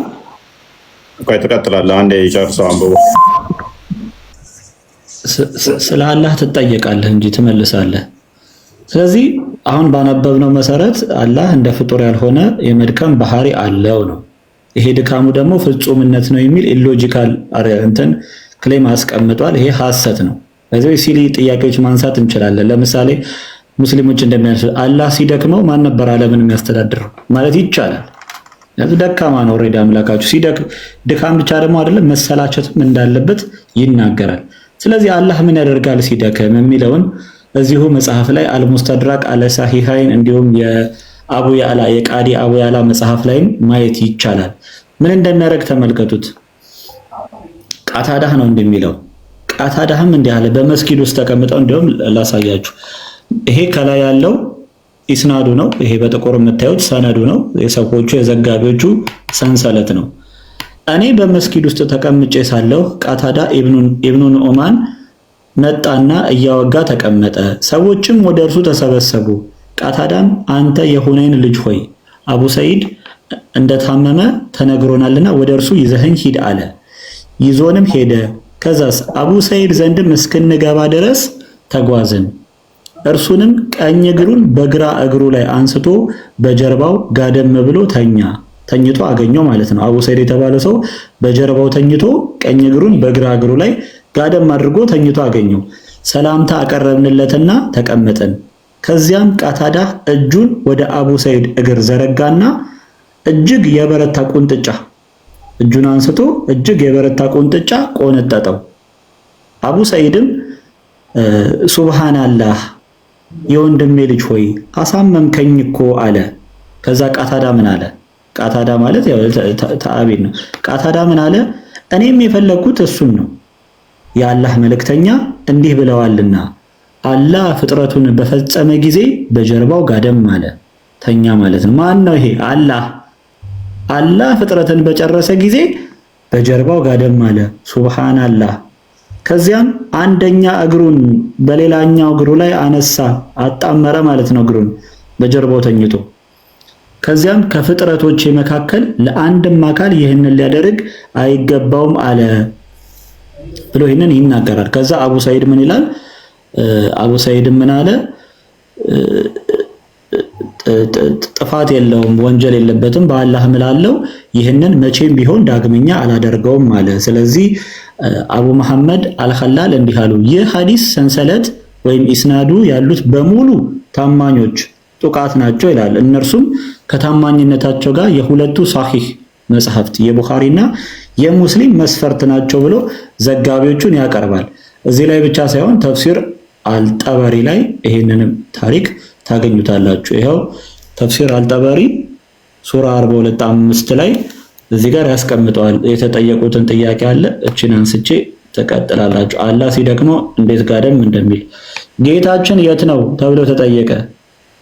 በታላቁ ዙፋን ተኝቶ አንድ እግሩን በሌላኛው እግሩ ላይ አጣምሮ በዚህ ምድር ላይ በምትገኝ ርቀት 500 ዓመት ሲሆን እያለ ይቀጥላል ማለት ነው። ስለዚህ አላህ ይተኛል። እናንተ በመቀመጡ ላይ ትጨቃጨቃላችሁ። አምላካችሁ ጭራሽ ከርጫ በኋላ ነው ከርጫ በፊት ተደላድሏል። ከርጫ በፊት ነው ከርጫ በኋላ የሚተኛው? ያው እሱ እንግዲህ ቀጣይነት ያለው ባህሪው ስለሆነ ኦልሬዲ የሚከታተል ነው። አንድ የሚሆን አይደለም። አሁን በጣም እኮ የሚያስቁት እኮ እነዚህ ሰዎች ላሽ ብሎ ተኝቷል። ይተኛል ይጨምራል። ይፈክራል እኮ ደግሞ ለመለኮት ክብደቱ የሚከብድበት ቦታም አለ። እሱንም ማየት እንችላለን። አላህ ኪሎ ይጨምራል የሆነ ሰዓት ላይ። እሺ አዘጋጀው። እሱም ሊቀንስም ደግሞ ይችላል። በጉንዳን አሚን በትንኝ ላይ ሊሆን ይችላል። ልክ እንደ እንትን እንደሚሆነው ሁሉ ኤኒዌይስ ክርስቶስ በስጋ መጥቶ በስጋ ስለተገለጠ ተመታ፣ ተኛ ምናምን የሚሉ ጥቅሶች ልታገኙ ትችላላችሁ። በስጋ ስለተገለጠ ለመለኮት ግን መተኛት፣ መድከም፣ መሄድ፣ መምጣት አይነገሩም። ያንተ አላህ ይተኛል። ከድር አላህን ማን ነው የሚቀሰቅሰው ሲተኛ? ዝንተ ዓለም ተኝቶ አሁን ቅድም ያለው አለ ትዝ አለኝ። ሜይ ቢ ከፈትከው እንደ ክርስቲያን አላህ ሲመጣ ሲሮጥ ነው ለካ ረስቶን ነው ኑሮ የተወደደብን ምናምን ያለው ሰውዬ ከፍተው ነበር። ከፍቼ ነበር ድጋሚ ማሳየት ይችላል። ሲተኛስ ኑሮ የተወደደ ረስቶንስ ከሆነ ብለው እንዳይጠይቁ እግሩን በእግሩ ላይ አጣምሮ ሲተኛ ክርስቶስ በስጋ መጥቶ ተኛ ሲባል አጃይብ ነው። እንዴት አምላክ ተኛ ይባላል? በስጋ ስለተገለጠ። መለኮት ግን አይተኛም። ለመለኮት መተኛት አይነገርም። መለኮት የሚተኛ አይደለም። መለኮት እዚህ እዛ ተብሎ የሚነገርለት አይደለም። አምላካችሁ አርሹ ላይ ላሽ ብሎ ተኝቷል እና ይሞታል። እንዴት ታዲያ ብቻውን አስባ ይደብረዋል እኮ ምንም በሌለበት ከአርሽ በላይ ብቻውን ከመጽሐፉ ጋር ዳሪው ላይ ይጽፍና ከዛ ይሮጥና ስፖርት ሰርቶ ለሽ ኢብን መጃህ ላይ ያለ ሐዲስ ትዝ አለኝ። ወደ ሰማይ ባደረገው ጉዞ እንትና መሐመድ ማለት ነው ሚዕራጅ ወደ አላህ እንደ መቅረብህን በምንድነው ያወቀው ብለው ይጠይቁታልና ጋላቢው ማነው ኳርቻው ከጋላቢው የተነሳ እንደሚንቆጫቆጨው የአላህ መቀመጫም እንደዚሁ ከአላህ የተነሳ ይንቆጫቆጫል እና ሰው ወደ አላህ መቅረቡን የሚያውቀው አርሁ በሚያወጣው ድምጽ ነው ይላል። ሳሂህ የሆነ ሐዲስ ነው በነገራችን ላይ እና እንደ አይነት ነገሮችማ ከተነሱ በጣም ብዙ የሚያስቁ ነገሮች አሉ። አላህ የሚቀመጥባት ኩርሲዋ በጣም ትንቆጫቆጫለች፣ ድምጽ ታወጣለች። ወደ ሰማይ ለመድረሱ ራሱ አንዱ ማስረጃ የሚሆነው እሱ ነውና የኮርቻ ድምጽ እንደ ኮርቻ ሲጢጥ የሚል ድምጽ ያሰማ ነበረ። ክብደት አለው ማለት ነው። ያ ፕሬሸር አሳርፎበት መሸከም ከብዶት ያ ሲጢጥ ይላል። ኢብኑ ተይሚያ እኮ ደግሞ እኮ ይላል እኮ ይከብዳቸውና እኮ ተሸክመው እኮ ከዛ በኋላ ሱብሃና ምንድነው የሆነ ሱብሃንአላህ እንደዚህ ምናምን ሲሉ ከዛ ኃይል ይሰጣቸውና ብድግ ያደርጉታል አርሹ ላይ ተሸክመው። ከዛ እዛው ላይ ምን ይላል? አላህ ግን ከፈለገ ጉንዳን እቺ ምንድን ነበረች? ሞስኪቶ ትንኝ የወባ ትንኝ እንኳን ጀርባዋ ላይ እሷን ደግፏት አላህ ማለት ነው። እሷ ላይ መኝታውን ሊያደርግ ይችላል፣ ይቀመጥ እንትን ሊላት ይችላል እና እሷም ልትሸከመው ትችላለች። አርሹ ታዲያ ትልቅ ነው። እሱን መሸከም ልክፈትላችሁና እፎይ ግን ይቅርታ ነው ይቅርታ። እኛ እኮ እዚህ የምንመጣው ማለት ነው ስለእናንተ ለማወቅ ነው። እፎይ አይደል? ስለአንተ ታስተምረናለህ ብለን ነው እንጂ የምናውቀውን ባትነግሩን፣ አሁን ስለኛ ባታወሩ። እዛው አብዛኛው ሙስሊም ታውቀዋለህ። እዛ አብዛኛው የተገኘ ስለእናንተ ነው አይደል? ይሄን የምታቀርበው ሌላ ሰው መጥቶ ከኛ ጋር ሲከራከር ነው። ምናውቀውን አላችሁ እንጂ ምናውቀውን አላችሁ እንጂ ይሄንን በፍጹም አምላካችን ጭንቅላት ይኑራ አይኑራ አናውቅም ብለው አስተምረዋል እኮ። እሱን እኮ ልነግርህ ነው እፎይ። እኛ የእናንተ ለማወቅ ነው። እኛ ስለማናውቅ ነው። ይሄን ዲቤት ሲያደርጉ ከኛ ጋር ታወራለህ። ስለእናንተ ለመማር የመጣ ነው እኮ። አሁን አዳምጣሽ ምንድነው እሱ የእናንተ ስህተት መሆኑን ማወቅ በራሱ የእኛን እየተማርክ ነው። ምን እያልንህ መሰለ ሙቤ? እንደዚህ አይነት ነገሮች ለፈጣሪ አይነገሩም እያልን በተናገርንበት ቅጽበት ደጋግመን እየነገርን ያለ ነው።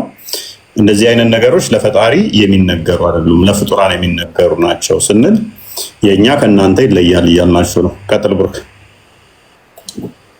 ያ ይሄ የከፈትኩት መጽሐፍ ስሙን ላሳያችሁና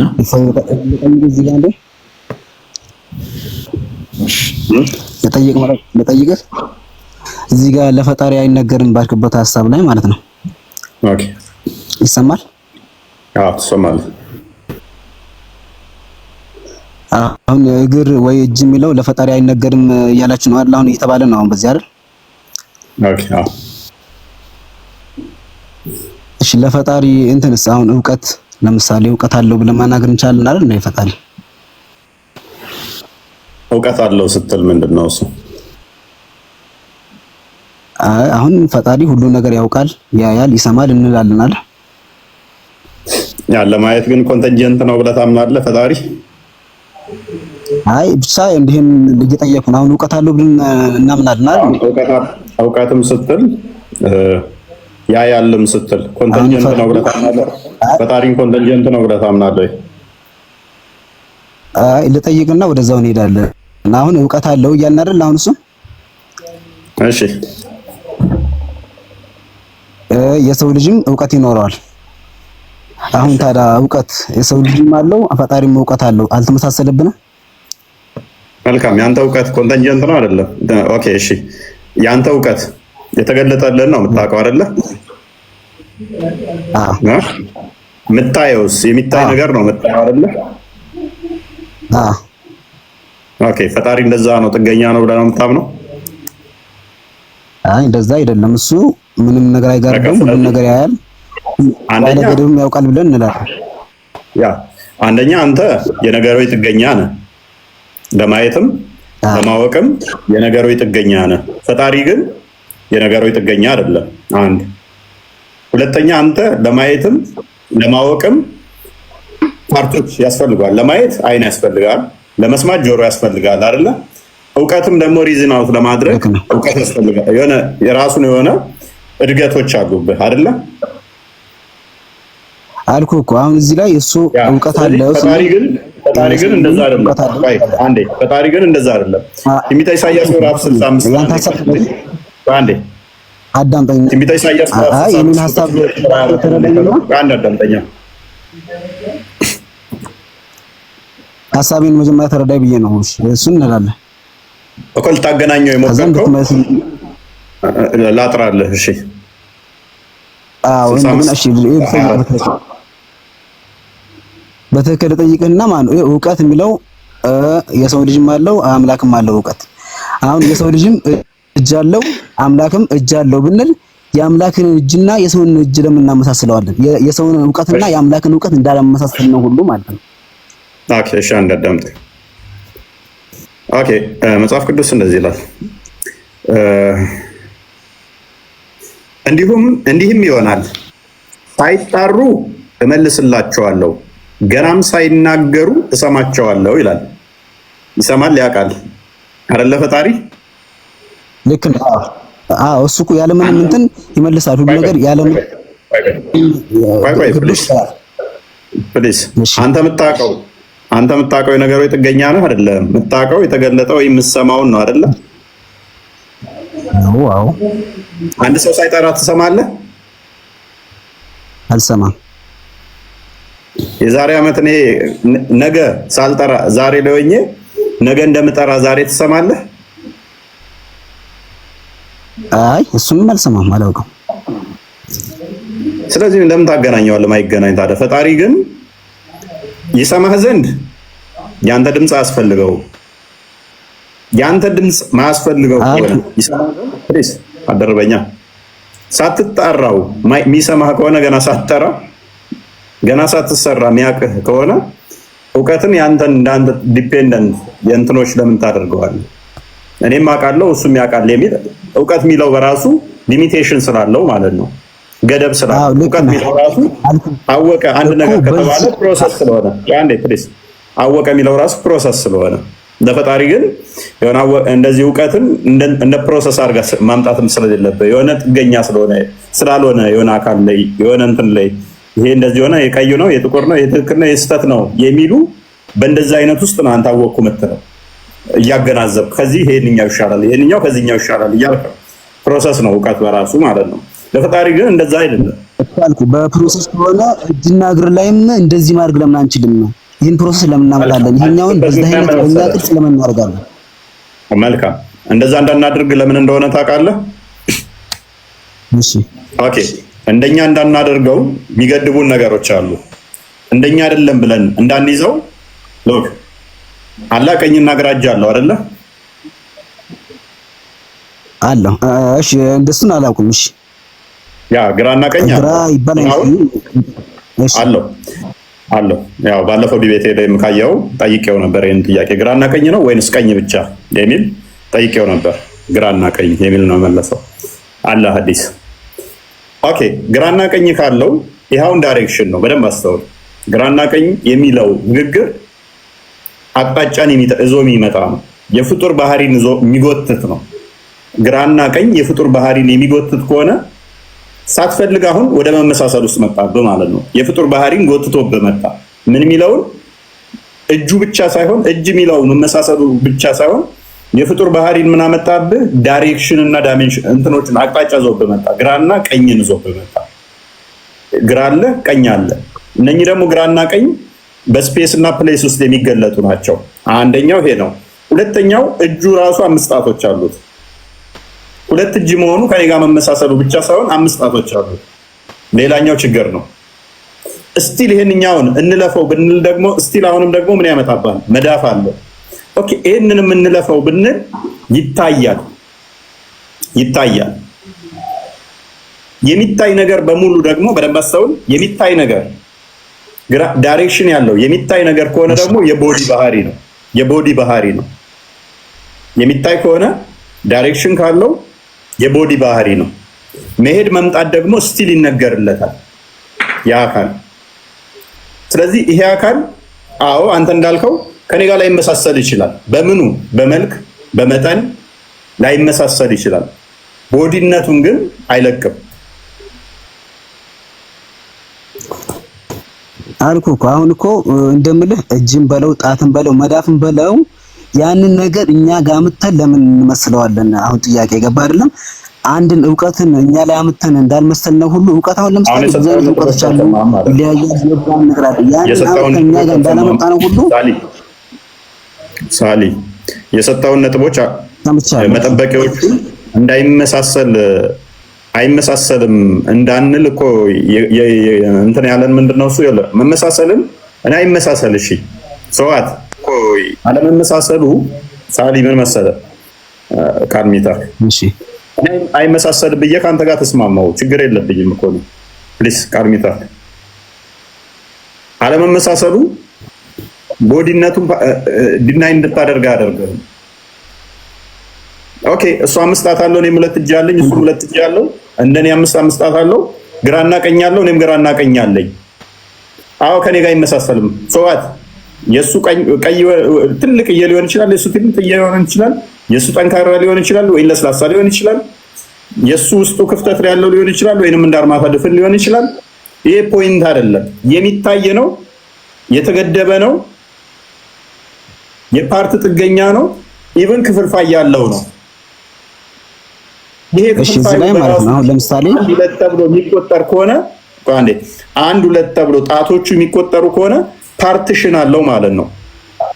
በሎጂክ ካወቅ ደግሞ ፓርቲሽን ያላቸው ነገሮች አንዱ ጥገኛ ከሆኑ የመከፋፈል ባህሪ ያላቸው የሚንቀሳቀሱ ፓርቲሽን ያላቸው የሚከፋፈ አንዱ ካንዱ ውጪ ጣቱ 5 ነው ከተባለ 5 ጣት አለው ከተባለ አንደኛው ከአንደኛው ጣት ይለያያል ማለት ነው። ወይም በመጠኑ ሊሆን ይችላል፣ ወይም በመልኩ ሊሆን ይችላል፣ ወይንም ደግሞ በሁሉም ነገሩ ሊለያይ ይችላል።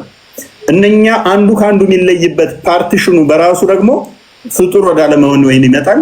ፍጡር ነው ከተባለ ደግሞ ጣቶቹ ራሱ የተለያዩት የተከፋፈሉት ከፍጥረት በኋላ ይሆናል ማለት ነው። ይሄ ደግሞ አላህ ምን ሆኗል ማለት ነው?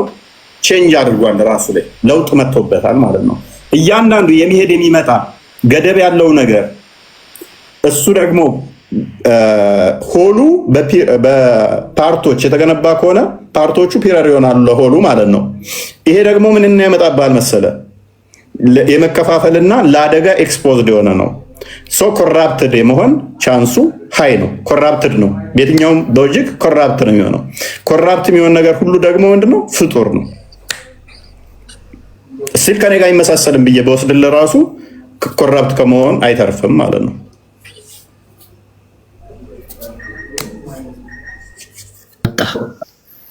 ግን በእውቀት ራሱ ብናየው አሁን ዛሬ ያወራኸውን አላህ ነገ ነው የሚሰማው። ምን ያህል ያውቃሉ ይህንን ራሱ ሙስሊሞች? ወደ ቅርቢቷ መጥቶ ከዛ በኋላ በማግስቱ ሌሊት ነው የሚሄድለት። ነገ ይሰማል። ከዛ የእፎይ መጥፎ ንግግሮች ሲያበሳጩት ክብደቱ ይጨምራል። ክብደቱ ሲጨምር ማናቸው ቀድመው የሚያውቁት? ኩርሲውን የሚሸከሙት ናቸው። ከዛ ሰላዋት በቃ ጸሎት ምናምን ያደርጋሉ። አላህ ይረጋጋል ማለት ነው። ወደ ራሱ ወደ ነበረበት ስቴት ይመለሳል። ይሄው ኢብኑ ተይሚያን ያለው ከኢብኑ መስዑድ የመጣ ሐዲስ በእናንተ ዘንድ 24 ሰዓት በ12 እንደ በአላህ ዘንድ ስንት ነው? እንደ 12 ሰዓት ነው አለ። አዲስ አለ አዲስም አለ እኮ በማግስቱ ሌሊት ጸሎቱ እንደሚወጣ ጋይድ አንብበው። እሺ የምንተም ቀደም ያላችሁት ኮረቻው የሚንቀጠቀጥበት ነው። በአላህ ኮርስ እንትኑ ላይ አርሹ ላይ ሲቀመጥ እንዲህ 4 ጣት የምታክል ክፍት ቦታ እንዳለችው ይናገራል። 4 ጣት ክፍት ቦታ አለው። አርሹ ይበልጧል ማለት ነው አላህን። የአላህ ተሸካሚ የአርሹ ጥገኛ ነው ራሱ አላህ። ቆይ ላንብብላችሁ። ይኸው ዑስማን ኢብን ሰዒድ ደግሞ ዘገበ እንዲህም አለ፣ ዑበይደላህ ኢብን ረጃ ነገረን፣ እስራኤል ከአቢ ኢስሐቅ እርሱም ከአብደላህ ኢብን ኸሊፋ እንደነገረው አንዲት ሴት ወደ ነብዩ መጣችና ወደ ጀነት እንዲያስገባኝ ወደ አላህ ዱዓ አድርግልኝ አለችው። እርሱም ነብዩ ጌታን እጅግ አላቀው አገዘፈው። ከዚያም እንዲህ አለ፣ የእርሱ ወንበር ወይም ኩርሲው ሰማያትና ምድርን ሰፋ፣ እርሱም በእርሱ ላይ ይቀመጣል። ከእርሱም ከወንበሩ የ4 ጣቶች ያክል ስፋት ብቻ እንጂ አይተርፍም። መሐመድ የሚቀመጥባት ማለት ነው በቂያማ የ4 ጣቶች ስፋት እንጂ አይተርፍም። 4 ጣቶቹን ዘረጋ አለ መሐመድ። 4 ጣቶቹን ዘርግቶ አሳያት ነው። እንዲሁም ከባድ ሰው በሚቀመጥበት ጊዜ አዲስ ኮርቻ እንደሚያሰማው አይነት ድምፅ ጩኸት ከእርሱ ከወንበሩ አለው ለወንበሩ አለው ይላል። ይንቃቃል ያለ አርሽ ሲቲቲቲቲ ይላል። ሌላኛው አስቸጋሪው ምንድነው? ማንኛው እንትና ሲሞትም ደግሞ ሲጥ ብሎ ነበር። ግን ቆይ ስለዚህ አላህ ተነስቶ ነው መሐመድን የሚያስቀምጠው ወንበሩ ላይ ታዲያ? አይ ጎን ለጎን እኮ ነው የሚቀመጡት። አሁን ልዩነት የመሐመድ ጌጥ ወንበር 4 ጣት ማስቀመጫ ላይ እንዴት ነው የሚበቃው? በአላህ ጣት ተለክቶ ይሆናል። 4 ጣት ላይ እንዴት ነው እሱ መሐመድ? በአላህ ጣት ተለክቶ ይሆናል። አንተ ግዙፍ ነው ግርንግድ ነው ግን አለ በአላህ ጣት ተለክቶ ይሆናል። እሱ ግን ፍጡር ነው ወገኖቼ፣ ይሄ ፍጡር ነው። ምንም ከማን ተወለደ? ፍጡር ነው። ምንም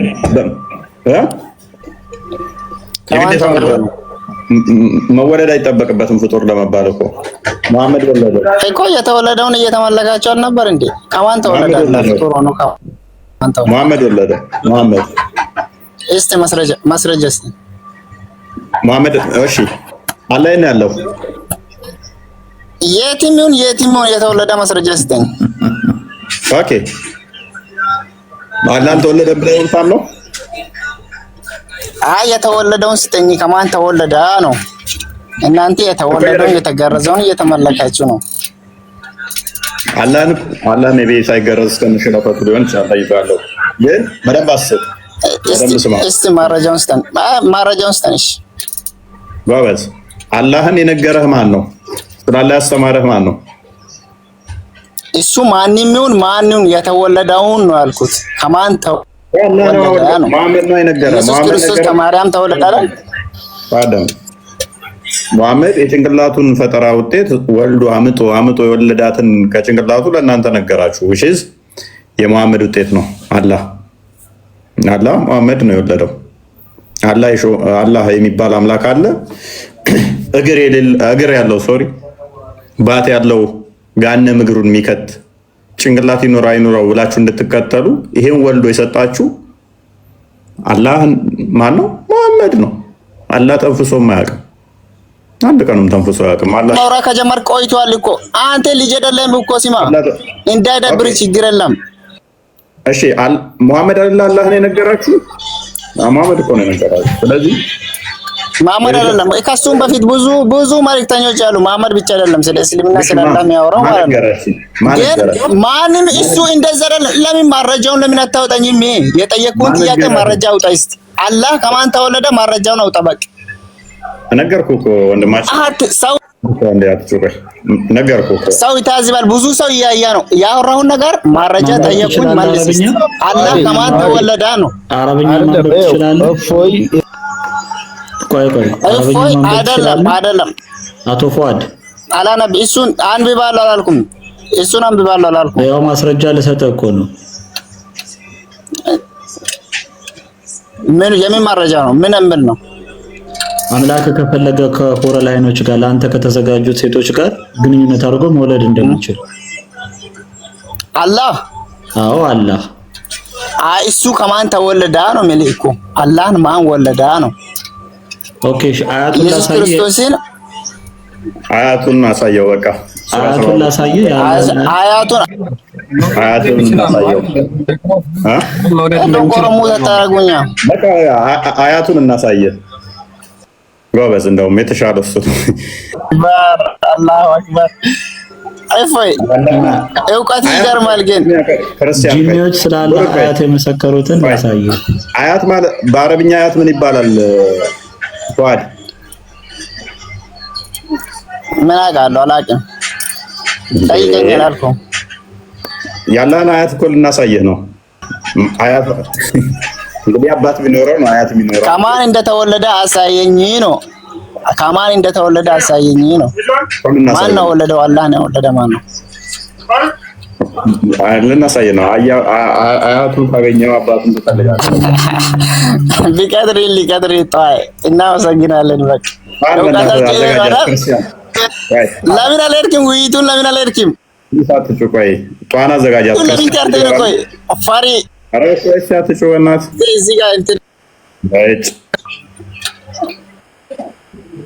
ቀደቀት ገራል ኢፎይ ታዝ ሴጣን ጆሮ ሸንቶበት ነው ጧና እንዲያሳያቸው ክርስቲያን ቪዲዮ አለ ጀዱ አበሪም እንዳለ ታውቃለህ እፎይ ይሄንን ክፍል ሲፈታው የማህይም ጂኒ ንግግር ነው አለ የደንቆሮ ጂኒ ንግግር ነው ይሄ አለ ታዲያ ጂኒው ገና ከድንቆርናው ሳይላቀቅ ነው እንደ ስለ አላህ ሊመሰክር ቁርአን ላይ መጣው ገና አላህን ሳያቅ ነው መጥቶ ሚስትም ልጅም አልያዘ የሚለው ጂኒው ገና ድንቆርና ላይ እንዴት ነው ደንቆሮች ለአላህ የሚመሰክሩት ቁርአን ላይ መጥተው ያውም ጂኒዎች ማለት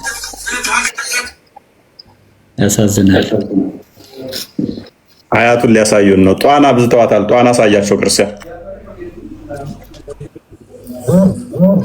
ጧና አሳያቸው እስከዛ ቅድም እኮ እየተናገርከው በደንብ መነገር አለበት እንደማስበው ቪዲዮ ከቀድሜ ኧረ ተው ቆይ ሚዩት አድርግ ቅድሚያ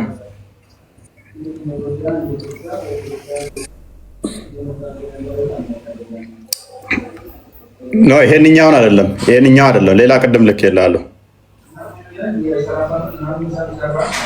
ይሄ ዶሮ የመጀመሪያው ነው ቀጥል ቢኒ መሰመር ያለበት እፎይም የተናገረው ብሩኬም የተናገረው አላህ አንዳንዴ ክብደት ይቀምጣል አንዳንዴ ደግሞ በትንኝ ጀርባ ላይ ራሱ ይቀመጣል የሚል ሐዲስ አለ ወይም ኪታብ አለ ባይዘዌ አምላካችሁ አላህ ትንኝ የሚያዝለው ነው ትንኝ የሚያዝለው ባይዘዌ በትንኝ ጀርባ ላይ የሚቀመጥ በትንኝ የሚታዘል ደካማ አምላክ ነው ባይዘዌ የተገለጠው አንዳንዴ ደግሞ በጣም ሲናደድ ክብደቱ ጨምሮ ደግሞ መላእክቶችን ያስጨንቃቸዋል ክብደት እየጨመረ ማለት ነውና በትንኝ የሚታዘል ደካማ አምላክ አላህ ለምንድን ነው እሱን የምታመልኩት ትንኝ አስቡት እንግዲህ ትንኝ ጀርባ ላይ ወይም ደግሞ ሞስኪቶ የወባ ትንኝ ማለት ነው እዛ ጀርባ ላይ ይታዘላል ይላል እስላማዊ ማስረጃ ማለት ነው ኦኬ እሺ ማስረጃውን ለምን አታሳየንም ከፈትልሻል ችግር የለም ይከፈታል ስለዚህ በትንኝ ጀርባ ላይ የሚታዘል አምላክ ለምን ታመልካላችሁ ሲናደድ ክብደቱ አሁን ብሩክ ይከፍትልሻል ችግር የለም ሲናደድ ክብደቱ የሚጨምር አምላክ ክብደት የሚጨምር የሚቀንስ ሰው ፍጡር ነው ማለት ነው ዘላለማዊ ነው ክብደቱ አንድያም አምሳያም አንቺ ነሽ እንደዛ የምትዩ ኡስታዝ ምንድነው ስኮላሮችሽ ምሁሮችሽ ግን ትንኝ ጀርባ ላይ ይታዘላል ክብደቱ ይጨምራል እያሉ ነው ክርስቲያን ቪዲዮን አሳይና ብሩክ ያሳይሻል አሁን ክብደቱ እንዴት እንደሚጨምር አላህ ሲናደድ ያሳይሻል በራስሽ ስኮላሮች ማለት ነው እና ትንኝ ጀርባ ላይ የሚታዘል አምላክ አታምልኩ ደካማ ትንኝ አስቧት እንግዲህ የኔን ጣት እንኳን መሸከም አችልም አምላካችሁ ግን ትንኝ ጀርባ ላይ ራሱ ይታዘላል ማለት ነው እንዲህ አይነት ደካማ አምላክ አታምልኩ ቀጥል ክርስቲያን ቢኒ ግን ባነሳው ላይ ጥያቄ አለኝ። ትንኝ ጀርባ ላይ የሚታዘል በጣም ትንሽዬ ነገር ነው። ድምፁ ደግሞ ድንጋይ ላይ እንደሚጎተት ሰንሰለት ነው ይላል እኮ ቡሃሪ ሐዲስ ላይ አለ። ቡሃሪ 7481 ላይ አላህ መላኢካዎችን ድምፅ ሲያዛቸው የሚያወጣው ድምፁ በጣም እንትን ከመሆኑ የተነሳ ድንጋይ ላይ የሚጎተት ሰንሰለት እንዴት ነው ኮኮኮ ነው የሚለው እንጂ አላውቅም። እና እንደዛ ነው ድምጽ የሚያወጣው ይላል። ከትንኝ እንደዚህ አይነት ድምጽ እንዴት ሊወጣ ይችላል? ትንኝ ጀርባ ላይ ከሚታዘል ማለት ነው፣ ከትንሽዬ አካል። ይሄ በጣም ከባድ ነው። የት ነው የምታመጡት? የሌለ ታሪክ ለምንድን ነው አፍራ ይከፈታል። ቀጥል ጧን እናሳያቸው አንዴ ዘና እንበል እስቲ። የሌለ ታሪክ ለምንድን ይሄ ሰሞኑ በየሚዲያው ጧት ወራኔ ይሄ ሰሞኑ በየሚዲያው ማለት ነው የሚል ማለት ነው።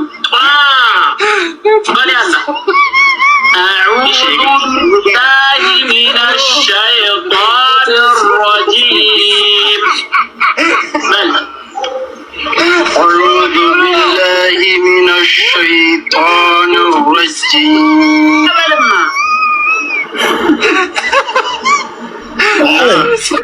No. No. Ni. Ni. Na. Na. Mia. Ne. Mia. Ne. Na ya አይደለም ና ያልኩም ና ማለት የት ነው? ኔ ና ኔ በል ኔ ኔ አይዋ ና ኖ ኖ እዚህ ነው ፊደላለ ለቆይ ኔ ኑ አንድ ዜላ ወንድም ቀጥላለን። ይሄ እኮ አስተምሮታል ነው። አሁን እኛ አማርኛ ነው ቋንቋችን አይደል? እኛ ደግሞ ቁርአናችን በአረበኛ የተጻፈው አይደል? ስለዚህ እኮ የሚያስፈልግ ምንም እንትን የሚል ነገር የለውም። አይታ አማርኛው ፊደሉ አሁን እንደዛ ትክክል ነው የጠራው እኮ እሱ የሚያስተምርበት ሲስተም ነው። ገባህ አይደል? ኡስታዙ ባባሩ ከለው ጧን ያመጣነ ለምን እንደሆነ ታውቃለህ? ሙባ ያው ኮሜንት ላይ ቁጥር የሚቆጥረውን አየው ጧ እያለ አካታይ ዝም ብሎ አብዛኛውም ዝም ብሎ ነው። የእናንተ ልጅ ጧ እያሉ ሲጽፉ ጊዜ ከዚህ በፊት ቀደም የመጀመሪያ የከፈተው ሜቢ ክርስቲያን እሱን ሻውን አሳየው ቀስ ብላችሁ የኛው ኡስታዝ ተናግሮ ነበረ። ከዛ የዚህኛውን ያዘና ደግሞ ያንኛው ሰሞኑን እየተዛመተ ያለ ጧ ምትል ስለዚህ ጧ ምናምን ነገር ሲል አባባሉ ስለ ኢንተርቴን ስለሚያደርግ ነው ስለሚያስብ አንተን እያስተማረ ያለው ኡስታዙ የእንትኑን ነው። ገባህ አይደል? እኛም በክፉ ይባላል ነው እሱ አንዴ ሙባ እያስተማረ ያለውን እኮ በክፉ የፈረጅንበትም የለም እኮ እንደዚህ ኢንተርቴና እሱ ለማዝናናት ነው እንደዛ የተጠቀመው ለማሳቅ ነው እሱም እንጂ ጧ በል ሰሞኑን ጧ እየተባለ አይደለ እንደዛ ብለህ ቅራ አዑዙ ቢላሂ ሚነሽ ሸይጣን ረጂም በል ሲለው ጧ በል ምናምን ነገር እንደዛ በል እያለው ነው እያዝናና እንትን እያለ ነው ዊ ኖው ዳት ሪስፔክት እናደርጋለን እሱን እኛም እሱም ለማዝናናት ለመሳቅ ነው ያደረገው እኛም ደግሞ ተሳሳተ ምናምን ብለንም የተናገርነው የለም። ይሄንኛውም በተመሳሳይ እንደዛ አለ። ኮመንታችን ላይ ጧጧ ብለው ሲጽፉ ያኛውን ስላስታወስነው ነው። ቀጥል ክርስቲያን። ያ ዋናው ጧ ይሄ ነው አክቹአሊ ሴትዮ ቢክራ ሆና በሷ ላይ በነገራችን ላይ ካላህ በላይ የሚማሩት ስለዚህ ነው። ይሄንን በዛው ይልኝ ይቺ ሴትዮ ቢክራ ሆና በሷ ላይ በሚገባበት ሰዓት ምን ያደርጋል?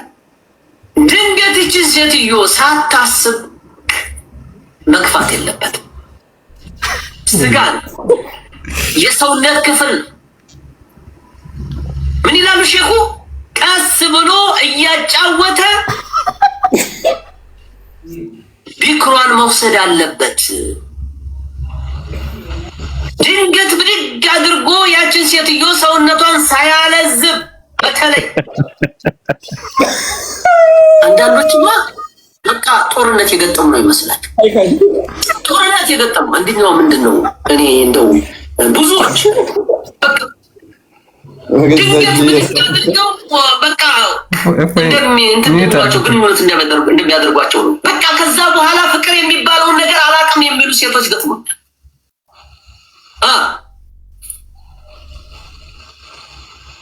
ከዛ በኋላ ግንኙነት ካደረገና ብልቱ ወደ ብልቷ ከደረሰ በኋላ ቢክራ ከሆነች ቶሎ ማውጣት የለበትም። ሰው ላይ አረጋግቶ ይዞ እሷን ህመሟን እንዲተዋት ማረጋጋት መቻል አለበት። ወላሂ ይሄ ጉዳይ በጣም ብዙ ሴቶች በድንግልነታቸው በልጃገረድነታቸው እንዲህ አይነት ሙፋጃአ ግንኙነት ተደርገው ወንድ የሚባል አስጠልቷቸው ትዳር የሚባል አስጠልቷቸው የአልጋን ጣዕም አናቅም የሚሉ ሴቶች ብዙ ሴቶች ገጥመውኛል። ብዙ ሴቶች ነግረውኛል። ይሄንን ተጠንቀቁ። ቢክራ የምታገባ ወንድ ቢክራ ሚስትን ስታገባ ቀስ ብለክ አለሳልሰክ በቃ ያንን የስጋ ክፍል ቀስ ብለህ መቁረጥ መቻል አለበት። ልክ በምላጭ እንደምትቆረጠው ቀስ አድርገህ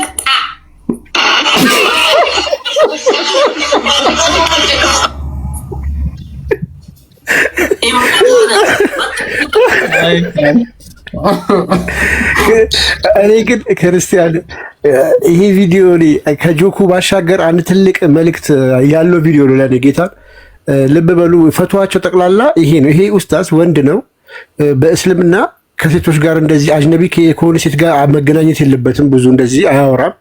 ግን መሰረታዊ በጥያቄ ነው የሚያገኛቸው። ብዙ ሴቶች ለሱ የሚነግሩት ምንድነው? እንደዚህ አይነት ስሞታ ነው፣ እንደዚህ አይነት ብሶት ነው፣ ችግራቸውን ነው። ፈትዋዎቹ ላይ ባሌ እንደዚህ ያደረገኝ፣ እንደዚህ ስሜት የለኝም፣ ዲቴል ነው ገብቶ የሚያወሩት። ይሄ ራሱ ይሄ ቪዲዮ አንድ ምስክር ነው። ፕላስ ስለ አምላካቸው ግን ጭንቅላት ይኑረው አይኑረው የሚያውቁት ታሪክ የለም። ኡስታዞቹ የሚጠየቁት እነሱ የሚያስተምሩት ታሪክ የለም። ኡስታዞቹ የሚጠየቁት ስለ እንደዚህ አይነት ነገር ነው፣ ስለ ማህበራዊ ህይወት። ይሄ የስነ ተዋልዶ ጤና ምናምን ማህበር ነው እንጂ ሃይማኖት ሊሆን አይችልም። ይሄ ፈትዋ ገብታችሁ እዩ። እንዳለ የሚጠየቀው ስለ መለኮታዊ ስለ አምላካቸው አንዲት ጥያቄ የለም። አንድ የሚጠይቅ የለም፣ የሚያውቅም የለም። አላህ አንድ ነው፣ አይወልድም አይወልድም፣ ጌም ኦቨር አለቀ። ከዛ ስዋል ይተነትነዋል። እንደዚህ እንግዲህ የስነ ተዋልዶ ትምህርት ነው እንጂ እና ከቀልዱ ባሻገር ይሄም ነገርን በደንብ መታየት አለበት ብዬ ስላስብኩ ነው። ያ መማማራቸው ጤናማ ሆኖ ሳለ እንትራም እንዳለው ቃል እንዳለው ስለ አምላካቸው ሲሆን ግን ሁሉም ቤዳ ኬፍ ነው፣ አልተገለጠም፣ አናቅም ነው። ይሄ በጣም አስቸጋሪ ነው።